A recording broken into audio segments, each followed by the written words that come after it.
Everyone, स्वागत है आप सभी का टारगेट यूपीएससी एंड यूकेपीएससी में। तो आज हम एक चीज़ शुरू करने जा रहे हैं, वो है उत्तराखंड का इतिहास। और उत्तराखंड के इतिहास को हम क्या करेंगे कि 4 या 5 वीडियोस में कंप्लीट कर लेंगे, ठीक है। और ये होंगी लंबी लंबी सेशंस। मतलब आज हम क्या करेंगे कि आज हम उत्तराखंड के पुरातात्विक स्रोतों के बारे में देखेंगे। देखो, आज हम क्या करेंगे कि सबसे पहले इसका जो पुरातात्विक स्रोत है उनके बारे में देखेंगे। जैसे क्या हो गए, कप मार्क्स हो गए, ठीक है। कप मार्क्सों से तो पता चलता है यहाँ पर, ठीक है, सबसे पहले, ठीक। उसके बाद जैसे शैल चित्र हो गए, ठीक है, शैल चित्रों के बारे में, ठीक है, जानेंगे शैल चित्र, ठीक है। जैसे शैल चित्रों में कौन कौन सी शब्दावली यूज़ की गई है, ठीक है। ये सारी चीज़ों को हम इस वीडियो में देखेंगे। फिर पुरातात्विक स्रोत के बाद देखेंगे साहित्यिक स्रोत, कहाँ से हमको उत्तराखंड की जानकारी और ज़्यादा मिलती है। तो जैसे साहित्यिक स्रोत हो गए, ठीक है। साहित्यिक स्रोत कौन कौन से, जैसे हमारे पास वेद हो गए, ठीक है। वेद के बाद ब्राह्मण हो गए, ठीक है, ब्राह्मण हो गए, ठीक है। इन सारी चीज़ों से हमें क्या मिलता है, साहित्यिक स्रोत मिलते हैं। जैसे फिर यात्रा वृत्तांत भी हो गए, जैसे वो आए थे ना यहाँ पे, युआन चौड़, ठीक है। तो युआन चौड़ कौन है ये आपको पता होगा, ठीक है। तो यात्रा वृत्तांत हो गए, ठीक है। उसके बाद हम कुड़िंद वंशों के बारे में पढ़ेंगे, ठीक है। किसके बारे में पढ़ेंगे, कुड़िंद वंश के बारे में पढ़ेंगे, ठीक है। कुड़िंद के बाद कौन आए थे, शक आए थे, शकों के बारे में पढ़ेंगे। शक के बाद कौन आए थे, शक के बाद आए थे कुषाण, ठीक है, कुषाण वंश, ठीक। तो कुषाणों के बारे में पढ़ेंगे, ठीक। कुषाण के बाद कौन आए थे, योद्धे आए थे, ठीक है। तो योद्धियों के बारे में पढ़ेंगे। योद्धे के बाद नाग वंश वाले आए थे, नागों के बारे में पढ़ेंगे। नाग के बाद आए थे मौखरी वंश, ठीक है। कौन आए थे, मौखरी वंश, मौखरियों के बारे में पढ़ेंगे। मौखरी के बाद क्या आया था, पौरव वंश आया था, ठीक है। पौरव वंश के बारे में पढ़ेंगे। पौरव वंश के बाद क्या था, कार्तिकेय वंश, ठीक है, कार्तिकेय कत्यूरी वंश, ठीक है, कार्तिकेय वंश, ठीक है। तो आज इस वीडियो में हम क्या देखेंगे कि उत्तराखंड का जो पुरातात्विक स्रोत है उसकी जानकारी हमें कहाँ से मिलती है। कप मार्क्स हो गया, शैल चित्र हो गया, इनसे मिलती है। फिर साहित्यिक स्रोतों के बारे में पढ़ेंगे, है ना। फिर कुड़िंद वंश के बारे में पढ़ेंगे, शक हो गया, कुषाण हो गए, योद्धे हो गए, नाग हो गया, मौखरी, पौरव और लास्ट में कार्तिकेय वंश। तो मतलब यहाँ पर हम क्या देखेंगे कि और इसके बाद वाला जो पार्ट होगा, ठीक है, इसके बाद ये पहला पार्ट है, ठीक है, ये पहला पार्ट है। और इसके बाद जो पार्ट होगा वो चंदवंश का होगा। चंदवंश के बाद जो अगला पार्ट होगा वो गढ़वाल का होगा। गढ़वाल के बाद आगे देखेंगे हम फर्दर टिहरी प्रजामंडल के बारे में देखेंगे, या जो टिहरी में जिन लोगों ने शासन किया उसके बारे में देखेंगे, ठीक है। तो फिलहाल अभी इस वीडियो पे आते हैं और इस लेक्चर पे देखते हैं कि हम यहाँ पर क्या क्या करेंगे, ठीक है। तो देखो, सबसे पहले हम देखेंगे यहाँ पर जो उत्तराखंड का इतिहास, और ये कहाँ से है भाई, ये मेरे नोट्स हैं, ये मेरे खुद के नोट्स हैं, ठीक है। तो हम क्या करेंगे कि नोट्सों से देखेंगे, मतलब जो मेरे नोट्स हैं मैं इनसे ही पढ़ाने की कोशिश करूँगा। और आप क्या करते हुए चलना, देखते हुए चलना। अगर आपके पास नोट्स नहीं है तो आप कहीं पर इनको क्या कर सकते हैं, इनको लिख भी सकते हैं आप अपने आप, ठीक है। या फिर क्या करना कि मैं इनको क्या कर दूंगा, टेलीग्राम में डाल दूंगा। अगर आपको चाहिए तो मुझे बताना, ठीक है। तो देखो, उत्तराखंड का इतिहास और उत्तराखंड का जो पुरातात्विक साक्ष्य है वो हमको कहाँ से मिलता है भाई, कप मार्क्सों से मिलता है। कप मार्क्स मतलब ओखलियों से मिलता है, ठीक है। अब सबसे पहले किसने कप मार्क्स खोजे थे, तो हेनवुड ने सबसे पहले क्या करे थे, कप मार्क्स खोजे थे। किसने खोजे थे भाई, हेनवुड ने सबसे पहले कप मार्क्स खोजे थे, ठीक है। हेनवुड को और क्या बोला जाता है, तो पुरातात्विक विभाग का जनक भी कहते हैं इसे। उत्तराखंड में जो पुरातात्विक विभाग का जनक किसे कहते हैं भाई, हेनवुड को कहते हैं, ठीक है। अब जो हेनवुड ने कप मार्क्स खोजे थे वो कहाँ से खोजे थे, तो वो चंपावत के देवीधुरा मंदिर से खोजे थे। और कब खोजे थे भाई, 1854 में खोजे थे। कब खोजे थे, 1854 में खोजे थे, ठीक है। अब जो देवीधुरा मंदिर है ना, यहाँ पर एक मेला लगता था, आषाढ़ी कौतिक भी कहते हैं, बगवाल मेला भी कहते हैं, ठीक है। और यहाँ पर क्या होता था कि एक पाषाण मेला लगता था, ठीक है। जो देवीधुरा मंदिर है यहाँ पर, ये 3 प्रकार, मतलब एक ही मेला है ये, ठीक है। आषाढ़ी कौतिक हो गया, बगवाल मेला हो गया, या पाषाण मेला हो गया। तो पाषाण मेला में क्या होता था, पत्थर फेंकने का रिवाज था पहले, ठीक है। लेकिन 2013 से क्या हो गया, यहाँ पर अब पुष्प फेंके जाते हैं, ठीक है, इस मेले में, ठीक। अब देखो, यहाँ पर ना एक और मंदिर है, जैसे देवीधुरा मंदिर है ना, यहाँ पर एक मंदिर है, उसका नाम क्या है, बरही धाम मंदिर है, ठीक है। तो कई बार आपसे क्वेश्चन पूछा जा सकता है कि जो बरही धाम मंदिर है वो कहाँ पर है, तो वो कहाँ पर है भाई, वो चंपावत में है, ठीक है। वो कहाँ पर है, चंपावत में, ठीक। तो मुझे उम्मीद है कि ये आपको समझ आ गया होगा कि कप मार्क्स की खोज सबसे पहले किसने करी थी, हेनवुड ने करी थी, ठीक है। अब यहाँ पर देवीधुरा मंदिर का पुनः सर्वेक्षण करवाया था, और वो किसने करवाया था, मुनीश चंद्र जोशी जी ने करवाया था। और ये कब करवाया था भाई, 1970 में करवाया था, ठीक है। उसके बाद क्या हुआ, जब हेनवुड ने खोज दिए कप मार्क्स, तो उसके बाद पुनः फिर कप मार्क्स खोजे गए। और कप मार्क्स किसके द्वारा खोजे गए भाई, रिवेट कॉर्नॉक के द्वारा क्या खोजे गए, कप मार्क्स खोजे गए। और कब खोजे गए, 1877 में खोजे गए, ठीक है। ये भी बड़ा इंपॉर्टेंट है। फिर जो ये कप मार्क्स खोजे गए रिवेट कॉर्नॉक के द्वारा, ये कहाँ पर खोजे गए, अल्मोड़ा के चंद्रेश्वर मंदिर में, ठीक है। चंद्रेश्वर मंदिर कहाँ पर है भाई, द्वारहाट में है, ठीक है। द्वारहाट में क्या है, चंद्रेश्वर मंदिर है, वहाँ पर खोजे गए। और कितने कप मार्क्स खोजे गए, तो टोटल 200 कप मार्क्स खोजे गए थे यहाँ पर, ठीक है। कितने खोजे गए थे? 200 कप मार्क्स खोजे गए थे। ठीक है, अब जो द्वारहाट है, थोड़ा द्वारहाट के बारे में जान लेते हैं। तो द्वारहाट क्या है भाई? मंदिरों की नगरी भी कहते हैं इसे। ठीक है, इसको क्या कहते हैं? मंदिरों की नगरी कहते हैं। मीठी मूलियों के लिए बड़ा प्रसिद्ध है द्वारहाट। क्या है? मीठी मूलियों के लिए भी द्वारहाट बहुत ज्यादा प्रसिद्ध है। ठीक है, फिर कुमाऊं का खजुराहो भी कहते हैं इसके द्वारहाट को। ठीक है, द्वारहाट को क्या कहते हैं? कुमाऊं का खजुराहो भी कहते हैं। ठीक है, क्यों कहते हैं कुमाऊं का खजुराहो? क्योंकि खजुराहो में जो मूर्ति कला है ना वो नग्न अवस्था में है, और जो द्वारहाट में भी जो मूर्ति कला है वो क्या है भाई? नग्न अवस्था में। इसे इसलिए इसे क्या कहते हैं? कुमाऊं का खजुराहो भी कहते हैं। ठीक है, बाकी यहाँ पर द्वारहाट में क्या है कि बहुत सारा मंदिर क्या है? समूह में है, तो इसीलिए इसको क्या कहते हैं भाई? मंदिरों का समूह भी कहते हैं। ठीक है, अब वापस आते हैं अपने किस पे? कप मार्क्सों पे। ठीक है, तो रिवेट कॉर्नॉक के द्वारा क्या खोजे गए थे? कप मार्क्स खोजे गए थे। कहां पर? अल्मोड़ा में। ठीक है, अब इन्होंने क्या करा था कि 12 समांतर पट्टियों में कप मार्क्स की भी खोज करी थी। ठीक है ना? देखो 200 ये इन्होंने कप मार्क्स तो खोजे थे अल्मोड़ा के चंद्रेश्वर मंदिर में, और वहीं पर क्या मिले थे इनको? 12 समांतर पट्टियों में कप मार्क्स मिले थे। ठीक है, और इन जो 12 समांतर पट्टियों में जो कप मार्क्स मिले थे, इन्होंने क्या करा था? उनकी तुलना किससे करी थी?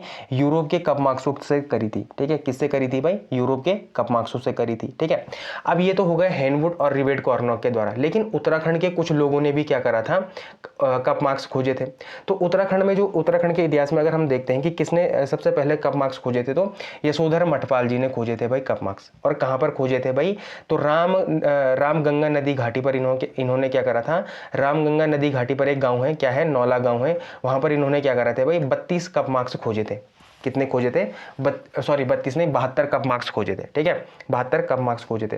बाकी यशोधर मठपाल जी के द्वारा इन्होंने क्या करा था कि लोक संस्कृति संग्रहालय की स्थापना करी थी। कहां पर? खुटानी भीमताल में करी थी। कहां पर? खुटानी भीमताल में करी थी। ठीक है, और कब करी थी? 1983 में इन्होंने क्या करी थी भाई? खुटानी भीमताल में लोक संस्कृति संग्रहालय की क्या करी थी? स्थापना करी थी।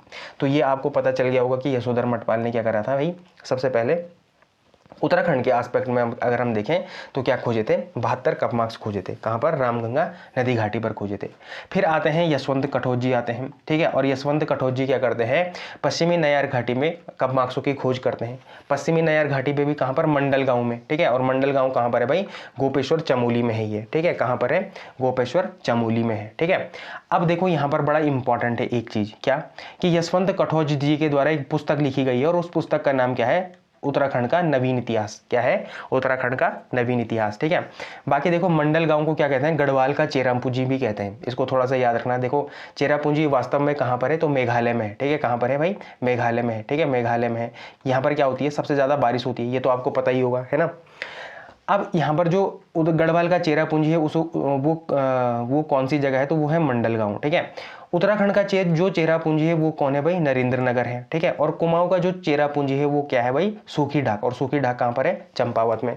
तो यहाँ पर आपको गढ़वाल के चेरापूंजी के बारे में पता चल गया, कुमाऊं के चेरापूंजी के बारे में पता चल गया, और ओवरऑल जो उत्तराखंड का चेरापूंजी है नरेंद्र नगर, इसके बारे में भी आपको पता चल गया। ठीक है, ये तो था कप मार्क्स के बारे में। अब देखो कप मार्क्स में हमको 4 लोगों के नाम मिलते हैं। हेनवुड का नाम मिलता है, रिवेट कॉर्नॉक का नाम मिलता है, यशोधर मठपाल जी का नाम मिलता है, और यशवंत कठोज जी का नाम मिलता है। और उनसे जुड़े हुए जितने फैक्ट्स थे यहाँ पर ये क्या किए गए हैं? कवर करे गए हैं। ठीक है, तो देखो ये एक रिवीजन क्लास के तरीके से आप इसको ले सकते हैं। ठीक है, या जिन्होंने नहीं पढ़ा है वो क्या कर सकते हैं कि इस क्लास के बेस पे, ठीक है, अपने जितने भी प्रिलिमिनरी एग्जाम है उनको टारगेट कर सकते हैं, बड़े ही आराम से कर सकते हैं भाई। ठीक है ना?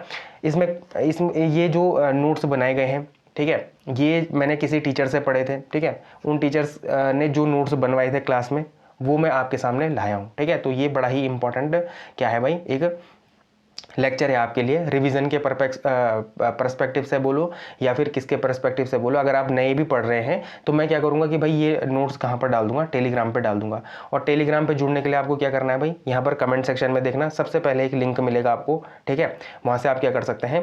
टेलीग्राम से जुड़ सकते हैं, या वीडियो जो ये जहाँ पर आप वीडियो देख रहे हैं, जिस चैनल में आप वीडियो देख रहे हैं उस चैनल के अबाउट सेक्शन में जाओगे तो वहाँ पर भी आपको टेलीग्राम का लिंक ईजिली मिल जाएगा। ठीक है, अब देखो ये तो था, सबसे पहले हमने क्या करा था? कप मार्क्स के बारे में पढ़ा था कि जो पुरातात्विक साक्ष्य थे, स्रोत थे, वो कप मार्क्स से मिले थे। उसके बाद शैल चित्र से भी मिले थे हमको। और शैल मतलब क्या होता है? पत्थर।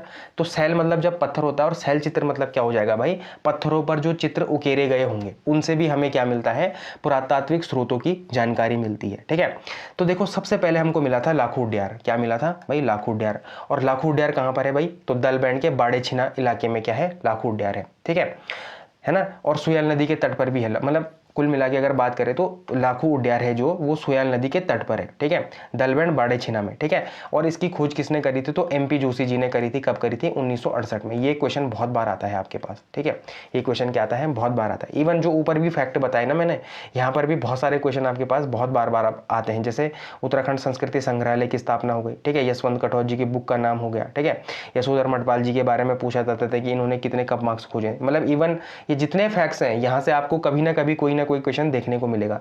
तो ये बहुत ही एक इंपॉर्टेंट क्या है, कंपाइलेशन है, ठीक है, ठीक। अब देखो लघु उद्यान के बारे में क्या है, यहाँ से बहुत से चित्र प्राप्त हुए हैं, इसलिए इसको क्या कहते हैं, शैल चित्रों का संग्रहालय भी कहते हैं। तो लघु उद्यान को ऑटोमेटिकली और भी क्या कहा जाता है, शैल चित्रों का संग्रहालय भी कहा जाता है, क्योंकि यहाँ से क्या मिले हैं, बहुत अधिक मात्रा में हमको क्या मिले हैं भाई, शैल चित्र मिले हैं, ठीक है।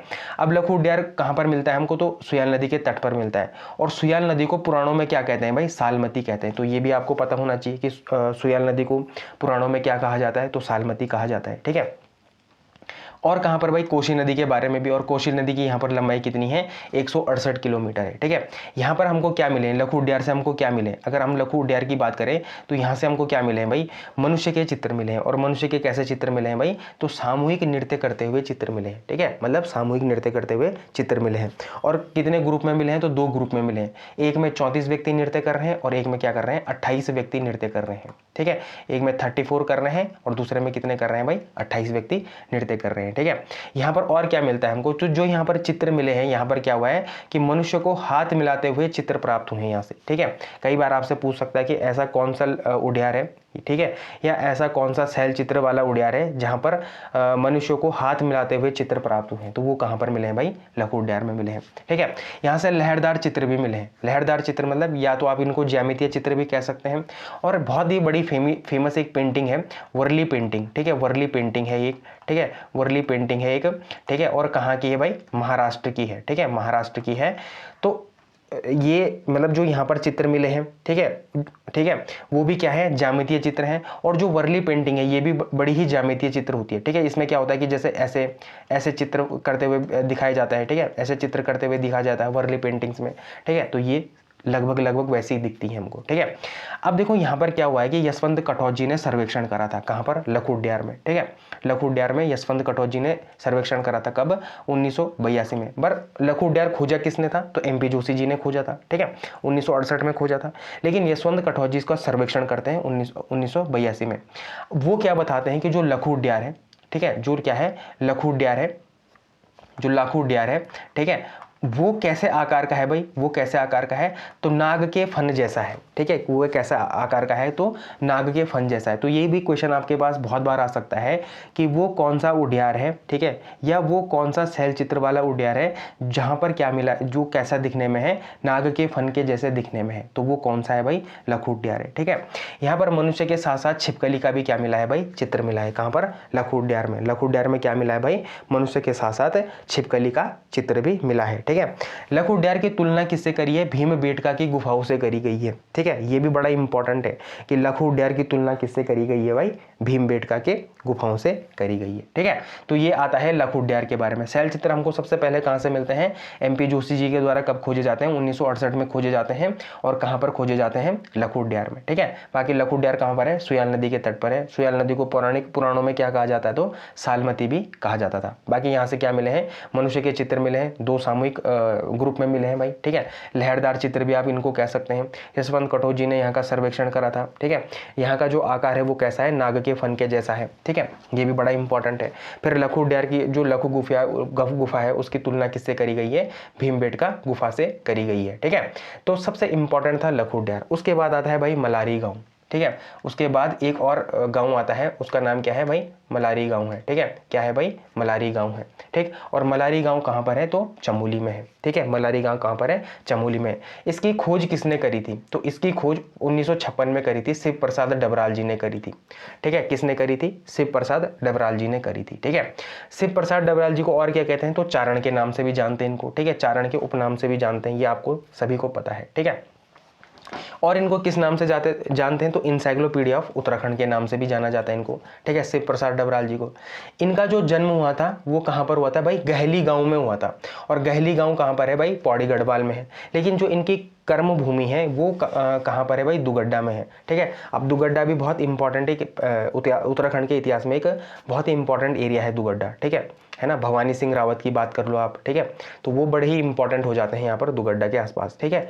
तो शिव प्रसाद डबराल जी का जन्म कब हुआ था भाई, 1912 में हुआ था, गहली गांव में हुआ था, पौड़ी में हुआ था, ठीक है। लेकिन इनकी कर्म भूमि क्या होती है, दुगड्डा होती है, ठीक है। फिलहाल बैक टू द पॉइंट आते हैं, तो मलारी गांव की खोज किसने करी थी, शिव प्रसाद डबराल जी ने करी थी। और जो मलारी गांव है ये कहाँ पर है भाई, धौली गंगा नदी घाटी पर है, ठीक है। तो जो ये मलारी गांव है ये कहाँ पर है, धौली गंगा नदी घाटी पर है। और यहाँ से क्या मिले थे शिव प्रसाद डबराल जी को, तो यहाँ से में क्या मिले थे भाई, समाधान मिले थे, ठीक है। क्या मिले थे, समाधान मिले थे, ठीक है।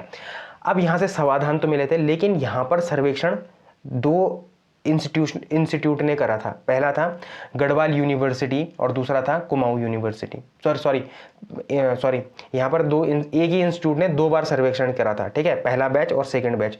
तो जो पहला बैच था वो गढ़वाल यूनिवर्सिटी का पहला बैच था, और जो दूसरा बैच था वो भी गढ़वाल यूनिवर्सिटी का था। लेकिन वो कब का था भाई, 2002 का था, ठीक है।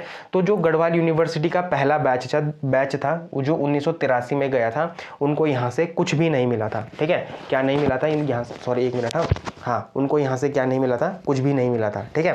लेकिन जो दूसरा बैच गया था कहाँ पर भाई, मलारी गांव में, वहाँ से उनको क्या क्या मिला, तो वहाँ से उनको सबसे इंपॉर्टेंट मिला कांसे का कटोरा मिला एक, तो ठीक है, एक मिला कांसे का कटोरा। 10 तस्तरियाँ भी मिली वहाँ से, ठीक है। 5.2 kg का वहाँ पर उनको क्या मिला भाई, स्वर्ण का मुखौटा भी मिला, ठीक है, जो कि कौन से समय का है, तो महापाषाण कालीन समय का है, ठीक है। वहाँ से उनको समाधान भी मिले, और समाधान किसके मिले भाई, भेड़ और घोड़े के तो क्या मिले, समाधान मिले, ठीक है। और मोनाल के उनको क्या मिले भाई, चित्र मिले, ठीक है। तो ये बड़ा ही इंपॉर्टेंट फैक्ट है कि जो मलारी गाँव है, मलारी गाँव से समाधान किन जानवरों के मिले, तो भेड़ और घोड़े के मिले। लेकिन मोनाल के वहाँ से क्या मिले भाई, चित्र मिले हैं, ठीक है। तो ये बहुत इंपॉर्टेंट है, ठीक है। बाकी जो गढ़वाल और कुमाऊं यूनिवर्सिटी है वो कब बनी है भाई, 1973 में बनी है, ठीक है, ये भी इंपॉर्टेंट है। बाकी देखो यहाँ पर नारायण दत्त तिवारी जी के बारे में, और नारायण दत्त तिवारी जी को क्या बोला जाता है, विकास पुरुष के नाम से जाना जाता है, ठीक है। और बलथुरी गाँव नैनीताल में इनका क्या हुआ था, जन्म हुआ था, ठीक है। तो ये सारी चीज़ें क्या है, इंपॉर्टेंट है। बाकी जो देखो जो सेकेंड बैच था, ठीक है, गढ़वाल यूनिवर्सिटी का, जिनको ये सारी चीज़ें मिली हैं, कांसे का कटोरा हो गया, 10 तस्तरियाँ हो गई, 5.2 kg का स्वर्ण का मुखौटा हो गया, महापाषाण कालीन का था ये स्वर्ण का मुखौटा, ठीक है। और जो भेड़ और घोड़े थे उनके समाधान मिले थे, मोनाल के चित्र मिले थे। इनकी तुलना किससे करी गई है भाई, इनकी तुलना किससे करी गई है, तो स्वात घाटी से करी गई है। और स्वात घाटी कहाँ पर है भाई, वर्तमान पाकिस्तान में है, ठीक है। कहाँ पर है, वर्तमान पाकिस्तान में। राहुल शंकराचार्य जी ने भी मलारी गांव के बारे में कुछ बताया है, ठीक है। और क्या बताया, देखो राहुल शंकराचार्य जी ने बोला है कि मलारी गांव के जो समाधान है ना, समाधान को खस जाति से संबंधित बताया था इन्होंने, ठीक है। जो यहाँ से समाधान मिले थे वो कौन सी जाति से बताए थे उन्होंने, तो खस जाति से बताए थे, ठीक है। उत्तराखंड में आप खस जातियों के बारे में भी पढ़ेंगे, ठीक है। तो राहुल शंकराचार्य जी ने क्या बोला था कि जो मलारी गाँव में समाधान मिले हैं वो खस जाति के बताए हैं, ठीक है। बाकी इनका जन्म कब होता है, तो 9 अप्रैल 1893 में इनका क्या होता है भाई, जन्म होता है, ठीक है। किनका, राहुल शंकराचार्य जी का जन्म कब होता है, 9 अप्रैल 1893 में, ठीक है। और मृत्यु कब होती है, तो 14 अप्रैल 1963 में इनकी क्या हो जाती है, मृत्यु हो जाती है। ये कहाँ पैदा हुए थे, तो आजमगढ़ में पैदा हुए थे। और बहुत बार इनका रियल नाम पूछा जाता है, तो केदारनाथ पांडे क्या था, राहुल शंकराचार्य जी का वास्तविक नाम था, क्या था, रियल नाम था, ठीक है। तो मलारी गांव के बारे में पढ़ चुके हम, लखू उड्यार के बारे में पढ़ चुके हम, ठीक है। उसके बाद क्या आता है, उसके बाद अल्मोड़ा के 2 पुरातात्विक क्या आते हैं, एरिया आते हैं, ठीक है। पुरातात्विक एरिया आते हैं जहाँ से पुरातात्विक क्या मिले हैं, जानकारी मिले हैं या पुरातात्विक स्रोत मिले हैं। तो अल्मोड़ा से एक जगह का नाम है फड़कानौली, ठीक है, एक जगह का नाम है फड़कानौली, और दूसरी जगह का नाम क्या है भाई, पेटसाल है, ठीक है। तो फड़कानौली को यशोधर मठपाल जी ने खोजा था, और पेटसाल को भी किसने खोजा था, यशोधर मठपाल जी ने खोजा था। तो जो फड़कानौली है उसको यशोधर मठपाल जी ने कब खोजा था, 1985 में खोजा था, ठीक है, 1985 में खोजा था। और यहाँ से क्या मिले थे, देखो फड़कानौली से क्या मिले थे, नृत्य करते हुए चित्र मिले थे, 3 गुफाएं मिली थी, और तीसरी गुफा में लाल रंग के शंख लिपि का प्रयोग हुआ था। ये पूछ सकता है आपसे कि जो फड़कानौली जो जगह है, ठीक है, जिसको यशोधर मठपाल जी के द्वारा खोजा गया है, वहाँ पर तीसरी गुफा में कौन सी लिपि का यूज़ हुआ है, ठीक है, तो वहाँ पर शंख लिपि का यूज़ हुआ है। और शंख लिपि और एक जगह और भी मिलती है, कहाँ पर मिलती है, उत्तरकाशी के जो शक्ति त्रिशूल है ना, शक्ति त्रिशूल में 2 स्थानों पर मिलने वाली लिपि कौन सी है, तो वो कौन सी है भाई, शंख लिपि है, ठीक है। जो क्या है जो उत्तरकाशी में जो क्या है शक्ति त्रिशूल है, शक्ति त्रिशूल में जो 2 स्थान है वहाँ से भी क्या मिली है भाई, शंख लिपि मिली है। और जो फड़का नौली है, फड़का नौली की तीसरी गुफा से भी हमको क्या देखने को मिलता है, शंख लिपि देखने को मिलता है, ठीक है। और कौन से रंग का यूज़ हुआ है इस तीसरी गुफा में, तो लाल रंग का यूज़ हुआ है, ठीक है। कौन से रंग का यूज़ हुआ है, लाल रंग का यूज़ हुआ है। और ये किसने खोजा है भाई, यशोधर मठपाल जी ने खोजा है, ठीक है। पेड़साल को यशोधर मठपाल जी ने कब खोजा है, 1989 में खोजा है। यहाँ पर भी क्या देखने को मिला है, नृत्य करते हुए चित्र मिले हैं और यहाँ पर कथई रंग का यूज़ हुआ है, ठीक है। तो फड़का नौली में तो क्या हुआ है भाई, लाल रंग का यूज़ हुआ है, लेकिन पेटसाल में कैसा रंग का यूज़ हुआ है, तो कथई रंग का ही क्या हुआ है, वहाँ पर यूज़ हुआ है। बाकी यशोधर मठपाल जी के बारे में देखोगे तो क्या इन्होंने, मैं आपको पहले भी बता चुका हूँ कि लोक संस्कृति संग्रहालय की क्या करी है, इन्होंने स्थापना करी है। कब करी है, 1983 में करी है, खुटानी भीमताल में करी है, ठीक है। तो ये क्या है, यशोधर मठपाल जी के द्वारा 2 खोजे गए पुरातात्विक एरिया है, जगह है, ठीक है, जिनसे क्या मिले हमको, पुरातात्विक स्रोत की जानकारी मिलती है, ठीक है। उसके बाद आता है फलसीमा भाई, और फलसीमा क्या है, अल्मोड़ा में मिलता है। फलसीमा कौन से जिले में मिलता है भाई, अल्मोड़ा में मिलता है, ठीक है। यहाँ पर भी कथक शैली में नृत्य करते हुए चित्र मिले हैं और योग मुद्रा के भी चित्र मिले हैं। तो ऐसा भी पूछा जा सकता है आपको कि योग मुद्रा में जो चित्र मिले हैं वो कौन सी जगह से मिले हैं, तो वो कहाँ से मिले हैं भाई, फलसीमा से मिले हैं। कथक शैली में नृत्य करते हुए कहाँ से चित्र मिले हैं, तो फलसीमा से मिले हैं, ठीक है। उसके बाद 2 इंपॉर्टेंट जगह और है पिथौरागढ़ की, ठीक है, एक है बनकोट और एक है नैनी पाताल, ठीक है, एक है बनकोट और एक है नैनी पाताल, ठीक है। तो ये बड़ी ही इंपॉर्टेंट जगह है जहाँ से हमको क्या मिली है, ताम्र आकृतियाँ मिली हैं भाई, ठीक है, क्या मिली हैं, ताम्र आकृतियाँ मिली हैं। अब देख रहे हो धीरे धीरे करके क्या क्या क्या मिल रहा था हमको, नृत्य करते हुए चित्र मिले थे, ठीक है, हमको योग मुद्राओं में चित्र मिले हैं, हमको शंख लिपि का हमें मिला है, शंख लिपि के वो मिले हैं, ठीक है, स्रोत मिले हैं। अब हमको ताम्र आकृतियाँ भी मिलने लग गई हैं, ठीक है। ऊपर हमने देखा ना मलारी गाँव में हमको क्या क्या मिले थे, 5.2 kg का हमको मुखौटा मिला था, तस्तरियाँ मिली थी, ठीक है। वैसे ही पिथौरागढ़ से हमको क्या मिली हैं, ताम्र आकृतियाँ मिली हैं भाई, ठीक है। तो ये बड़ी ही इंपॉर्टेंट है। तो जो बनकोट की खोज हुई थी वो कब हुई थी, 1989 में हुई थी। और बनकोट से हमको 8 ताम्र आकृतियाँ मिली है, ठीक है। कितनी ताम्र आकृतियाँ मिली है, बनकोट से 8 ताम्र आकृतियाँ मिली है। और नैनी पाताल की खोज कब हुई थी भाई, 1999 में हुई थी। और यहाँ से हमें कितनी ताम्र आकृतियाँ मिली हैं, तो 5 ताम्र आकृतियाँ मिली हैं, ठीक है भाई। तो जो बनकोट की ताम्र आकृतियाँ वो तो कहाँ पर रखी गई हैं, जो अल्मोड़ा राजकीय संग्रहालय है ना, वहाँ पर रखी गई हैं बनकोट की ताम्र आकृतियाँ, ठीक है। पर नैनी पाताल की ऐसी जो ताम्र आकृतियाँ हैं इनकी जानकारी नहीं है कि ये कहाँ पर रखी गई हैं, ठीक है। लेकिन ऐसे ही एक ताम्र आकृति हमको कहाँ पर मिली है, 1886 में अल्मोड़ा से भी मिली है, ठीक है। तो अगर आपसे पूछ देता है कि ताम्र आकृति हमको कौन कौन से जिलों से मिली है, तो अल्मोड़ा से भी मिली है और पिथौरागढ़ के बनकोट और नैनी पाताल से भी मिली है। तो ये आपको थोड़ा सा याद होनी चाहिए, ठीक है। बाकी हमको एक जगह है पुरोला, ठीक है, उत्तरकाशी की एक जगह है पुरोला, है ना, वहाँ से हमको क्या मिले हैं भाई, पालतू घोड़े की हड्डी के अवशेष भी मिले हैं, ठीक है। तो ये कहीं क्वेश्चन में आया होगा, ठीक है, तो यहाँ पर लिख दिया गया है ये, ठीक है, एक्स्ट्रा फैक्ट के जैसे, ठीक है। तो ये भी हो गया। फिर आता है एक स्थान और आता है लुएथाप, ठीक है, लुएथाप, और ये कहाँ पर है भाई, अल्मोड़ा में है, ठीक है। तो लुएथाप को तो ऐसे याद करा कि यहाँ पर भाई लाल रंग का यूज़ हुआ है, तो लुएथाप ऐसे लहू जैसा नहीं लग रहा है, लहू खून जैसा लग रहा है, तो यहाँ पर लाल रंग का यूज़ हुआ है, तो ऐसे याद करने के लिए यहाँ पर खून लिखा होगा मैंने, ठीक है। बाकी यहाँ पर ऐसा नहीं है कि खून की जानकारी मिली है, ठीक है, इसको थोड़ा सा याद करने के लिए लिखा था मैंने। लुए मतलब होता है, लहू मतलब होता है खून, तो इस वजह से यहाँ से क्या मिले हैं भाई, लाल रंग के चित्र मिले हैं। और यहाँ पर क्या देखने को मिला है भाई, मनुष्य का चित्र शिकार करते हुए देखने को मिला है। तो लुएथाप को तो आप बड़े ही आराम से याद कर सकते हैं, अल्मोड़ा में है, लुए मतलब होता है लहू, लहू मतलब लाल रंग मतलब शिकार करते हुए, ठीक है। तो ये तो बड़ा ही ईजी है याद करना।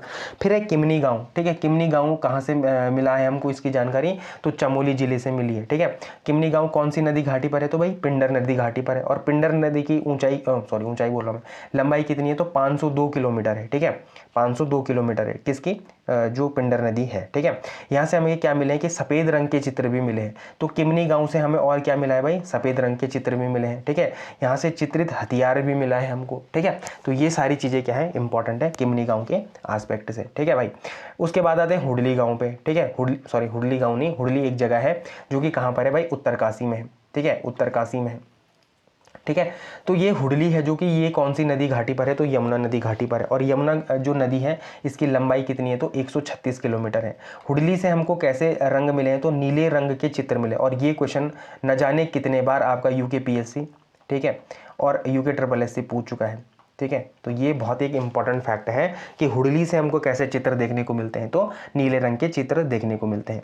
देखो उत्तरकाशी की एक जगह है पुरोला, पुरोला से हमको मिट्टी के बर्तन भी मिले हैं, और साथ साथ में पालतू घोड़े के जो हड्डी के अवशेष हैं वो भी कहाँ से मिले हैं, पुरोला से मिले हैं, ठीक है। फिर आता ही एक जगह और आती है थापली, ठीक है। थापली कहाँ पर है भाई, टिहरी में है, ठीक है। और यहाँ से क्या मिले हमको, तो चित्रित धूसर मृद भांड प्राप्त हुए हैं, ठीक है। थापली से क्या मिले हैं, तो चित्रित धूसर मृद भांड प्राप्त हुए हैं। और यहाँ से धान की खेती के साक्ष्य भी प्राप्त हुए हैं। तो देखो एक बात याद रखना कि देखो अभी तक हमको ऐसी कोई भी जगह नहीं मिली है जहाँ से हमको अनाज के साक्ष्य मिले हों, ठीक है। पर थापली एक ऐसी जगह है जहाँ से हमको क्या मिला है भाई, धान की खेती के साक्ष्य भी मिले हैं, ठीक है। और धान को हमने किस में रखा है, थाली में रखा है। तो आप इसको बिल्कुल ऐसे याद कर सकते हैं कि थापली जो जगह है, थापली जो जगह है वहाँ से क्या मिले हैं, धान की खेती के अवशेष मिले हैं, ठीक है। फिर आती है गोरखा गुफा, ये बड़ी इंपॉर्टेंट है, ठीक है। और ये गोरखा गुफा कहाँ पर है भाई, डुंगरी गांव चमोली में है, ठीक है। यहाँ पर कुल कितने चित्र मिले हैं, तो यहाँ पर 41 चित्र मिले हैं। 41 चित्र में से जो 8 चित्र हैं वो किसके हैं भाई, पशु के हैं। और जो 33 चित्र हैं वो मानव के हैं। मानव में भी 33 चित्र में भी मानव में क्या है, 3 चित्र क्या किसकी, 3 चित्र किसके हैं, पुरुष के हैं। इसकी पुष्टि हुई है, ठीक है। 3 चित्र किसके हैं, पुरुष के हैं, ठीक है। तो ये कहाँ से मिले हैं, गोरखा गुफा से। कितने टोटल चित्र मिले, 41 चित्र मिले हैं। 41 चित्र में से 8 चित्र किसके हैं, पशु के हैं। बाकी 33 चित्र किसके हैं, मानव के हैं, ठीक है।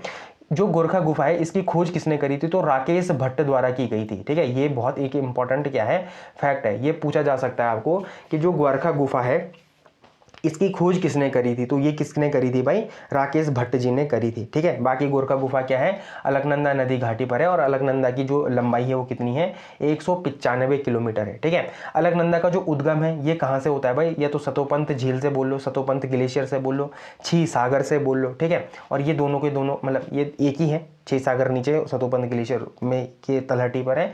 और कौन से जिले में भाई, चमोली जिले में, ठीक है। यहाँ पर क्या मिला है, तो यहाँ पर मानव के चित्र मिले हैं, भेड़ के चित्र मिले हैं, ठीक है, ये भी मिले हैं यहाँ पर।